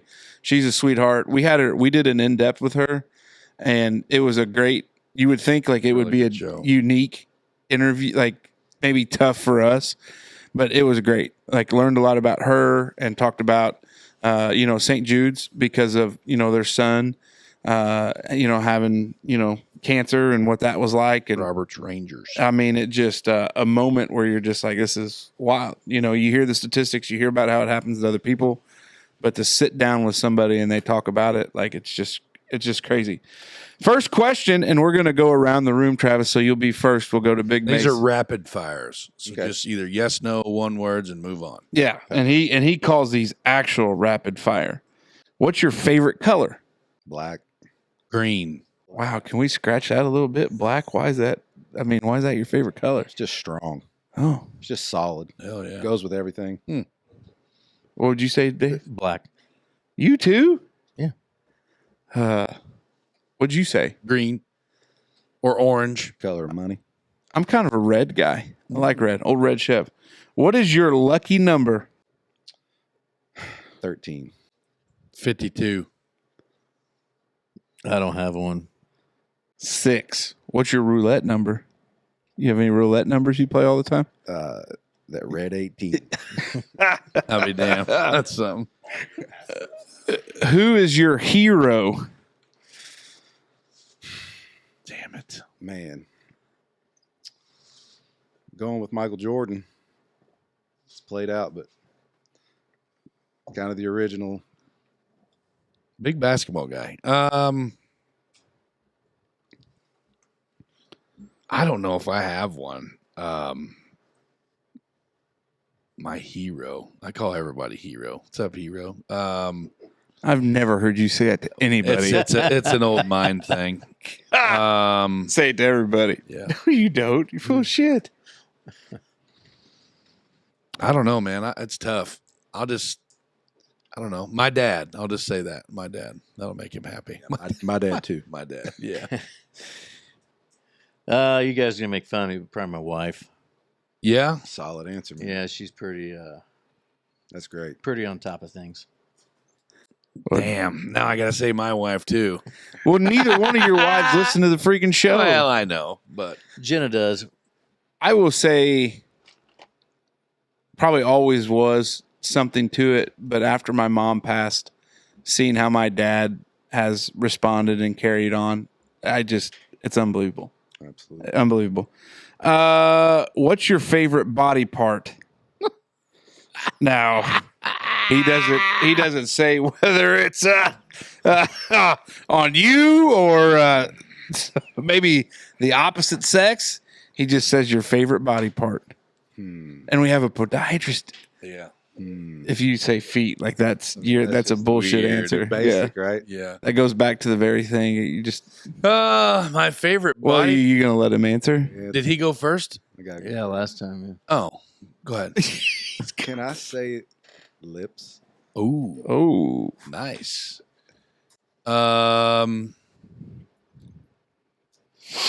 Favorite body part? I don't know.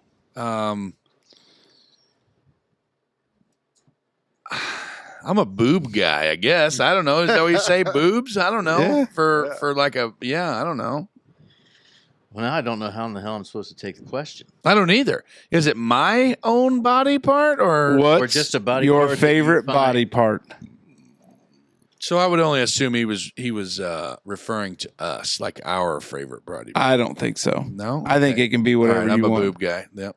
Sticking with it. Okay, if we're allowed to go that route, yeah, I've sided with Mace on this one.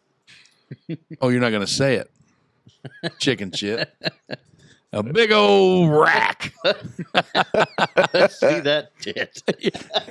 Now, let's get a look at that tit. You watch Resident Alien on Netflix? No, not yet. You need to check that out. Yes, It's quirky as shit, but it's pretty funny. I'm gonna go with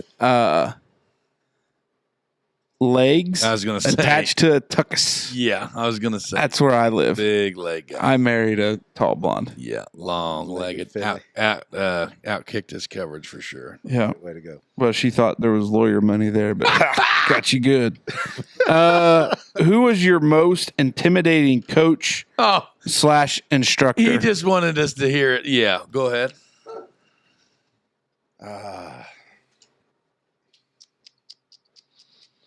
I don't necessarily have any. I think all of mine treated me with good. Okay, John Berger, rest in peace, defensive coordinator, senior year.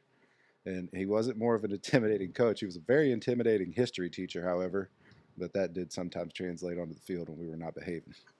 I'll just give Ogre what he wants and say his father, Mr. the one and only Kevin Snap Wortman, hands down. Smoke Dragon? I can't think of the fella's name, but when I was going to school there at VU, my first year, the first gym class I failed in college was weightlifting. Oh, You failed weightlifting? Mm-hmm. I wasn't much for being early that year. Oh, And okay. it was an early morning class, and he was a basketball coach, so he had his whole team in there. And I missed the first week or so where you went over the particulars. oh yeah. The But there's like a Kind of the hell's- syllabus? the syllabus. That's what Yeah. I was looking for. The syllabus. so apparently there's like a method in which you got to go around and use the gym. Yes. The basketball team was. Uh-huh. Well, I was probably still drunk. I didn't know that, so. Bad day to miss. Yeah, well, I mean, I just kind of stumbled around machine to machine to machine. But that guy yelled a lot. So Well, VU basketball is fairly good in the JUCO ranks. Is that right? I mean, they're top 25 program. Yeah. They're pretty legit. Who's yours? Larry. Larry Kiefner. No. Oh, Larry, he's a character. I would have to say, and I love him to death. I have two, but I learned so much about them, or so much from them. One of them was Joe Kaish, who I played baseball for in high school. He's a hard ass. Didn't understand it at the time, but one of those ones now where the life lessons and everything. And the other one is Coach Steve Wheel Russ. Oh, there's no Because more of old a Wheels- passionate human in the planet. He was the guy that he would stomp his foot, and you thought you were about ready to get mother effed out of the gym. And he'd clap. Good job. He blew a pair of shoes out my brother's sophomore, junior year basketball. He literally, like loafers, a good pair of dress shoes. He blew the bottom of the shoe out. You could hear his stomp from the parking lot. High energy guy. Camp. And it- Oh, Was he basketball coach, I guess? Yeah. All he of coached it. all All of of it. A great dude. Yeah. He's a fixture. 3 claps ready.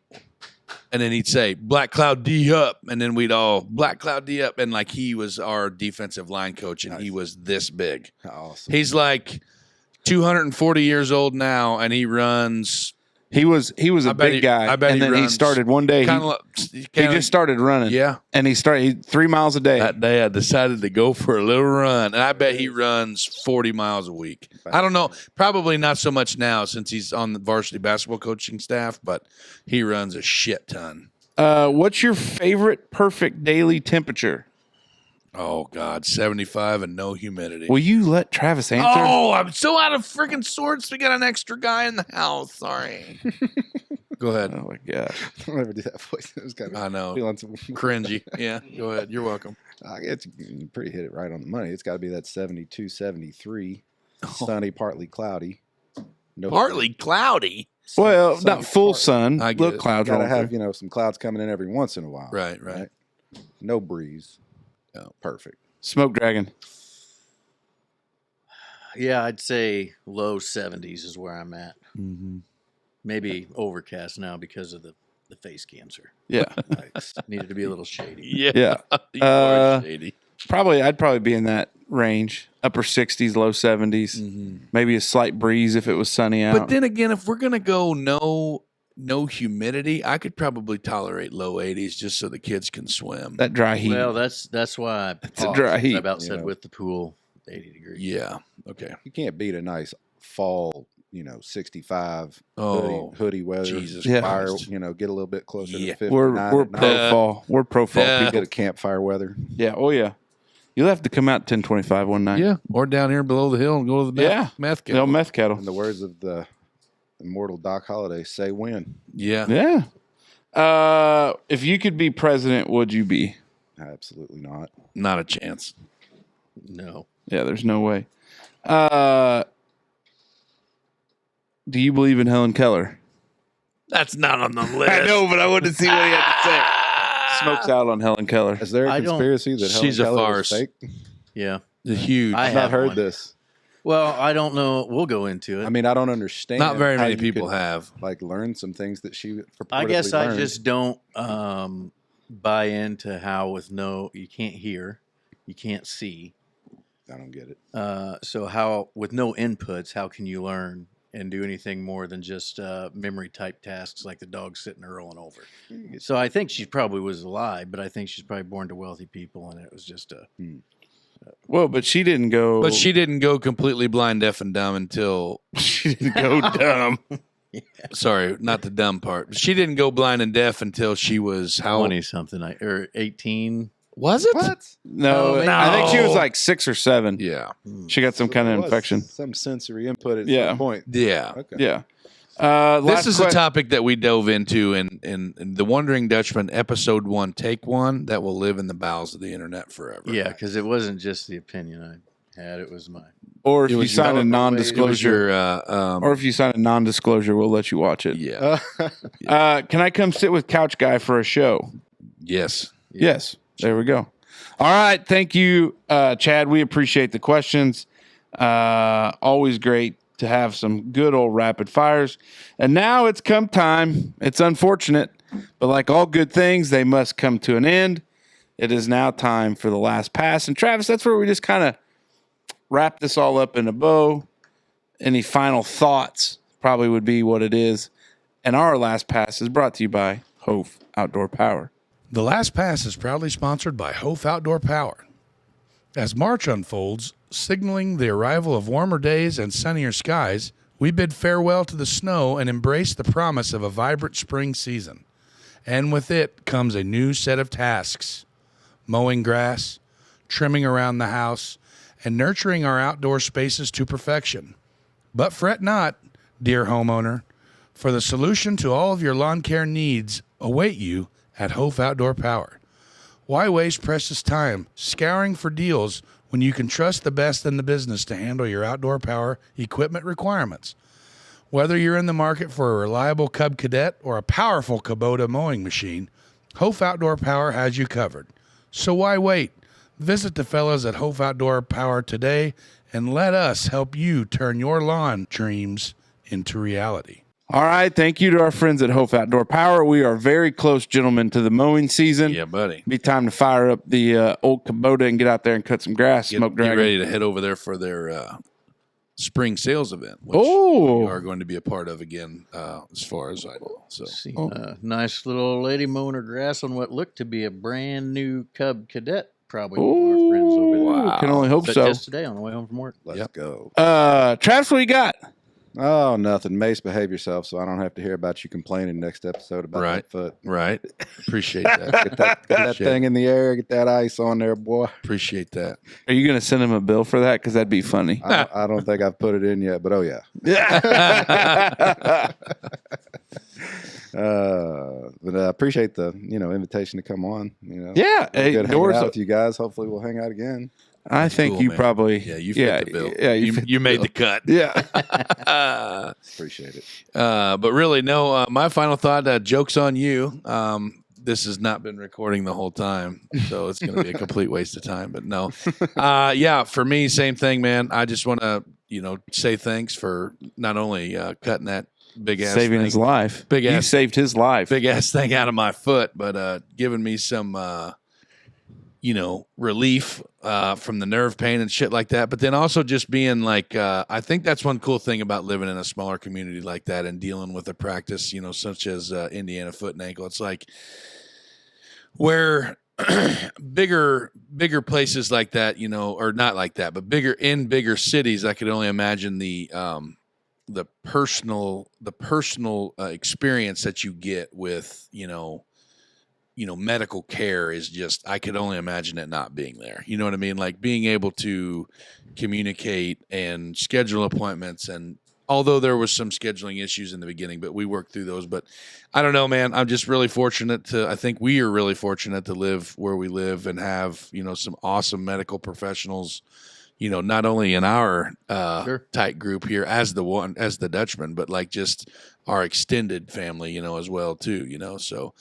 Big shout out to the fellas over there, Dr. Rader, Dr. Hubbach. You guys are, in my opinion, top notch, so, and, the Memorial Hospital surgery team too, from the Connie and the intake gals to Crazy Connie. The anesthesia team and everything like that. They did a great job, and I have overall a really good experience. So hopefully the nerve pain will be gone and the feeling will start to come back, and we'll be headed in the right direction. But yeah, so other than that, man, just thanks for coming out. It was cool meeting you, getting to know you and shit like that. And, never did I ever think that the guy that did my foot surgery would be kicking it in the lounge on the Wondering Dutchmen podcast. But I think that's pretty sweet. So, yeah. Smoke Dragon, what you got, brother? Yeah, man. Thanks for coming out. I always love having new people over. So, especially having to haul all the way from the old Taj Mahal and Jasper there.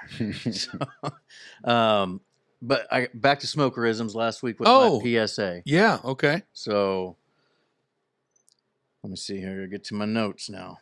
Don't be afraid to let a new point of view change your perspective. Paradigm shifts are powerful. That's all you got. That's it. That's a That's good the end of it. Well, I mean, that's powerful stuff. It is. That's real good shit. That's Real powerful good stuff. Travs, we got to talk a little bit over there at Biddy Basketball, and glad you accepted the invitation to come. We'll have to hang out outside of the show. Obviously, we'll get figured out. But welcome to the Wandering Dutchman family as part of it. Exclusive company. Yeah. Trust tree. Actually, because we've invited you. Couch guy just showed up. We haven't been able to get rid of him, but he's part of it, the fabric here too. But appreciate it. Always love learning, and probably humanizing you is probably the biggest thing, because there could be somebody that maybe does have a foot issue. Yeah. And if you do, tell them the Dutchman sent you. Over there to Indiana Foot and Ankle. And the famous words of Casey, hey, when you guys coming on board? Yeah. We got April's booked, but maybe May. Yeah. May's a big, is there like a foot? Yeah, I was going to say. Is there like a podiatry month or a podiatry awareness month that we can get into? No, I wish there was. Maybe we can make one. I think June I'm sure there is. Isn't there like a day for every single Oh, thing? yeah. Yeah. Hell yeah, You for know? sure. I think June could be Podiatry Doctor Awareness Month. Let's go. And so we'll Let's go. gladly accept the check. But no, just glad to have you, because it's a humanizing thing. And I think a lot of people, especially if they're not used to having conversations with people, they can find them intimidating. And I think that's a big detraction. He gives me shit about being white collar, but there's a lot of people that won't approach lawyers and doctors and CPA because they're like, oh, they're cringy. yeah, and it's complete opposite of that. And that's why when people always ask me, like, what do you do for a living? I was like, I help people. Yeah. Because it's not who I am. Esquire. That's not who I am at all, which is funny. And they keep trying to make it catch on, and it's not going to. Oh, But, yeah, it's stuck. yeah. Yeah, no, I don't think it has. So thanks for coming on. But the big final thought is we're heading into spring. It's great. If you got a good day, get out there and get some sunshine. That's get right. that vitamin D. It's been a while. Those warm spring days are the best. And other than that, we've had a hell of a time. Hell yeah, man. Travis, thanks for stopping by. Thank you. Couch guy, thanks for being here. It's time to roll, baby. Gentlemen. Let's do it. Dutchman out.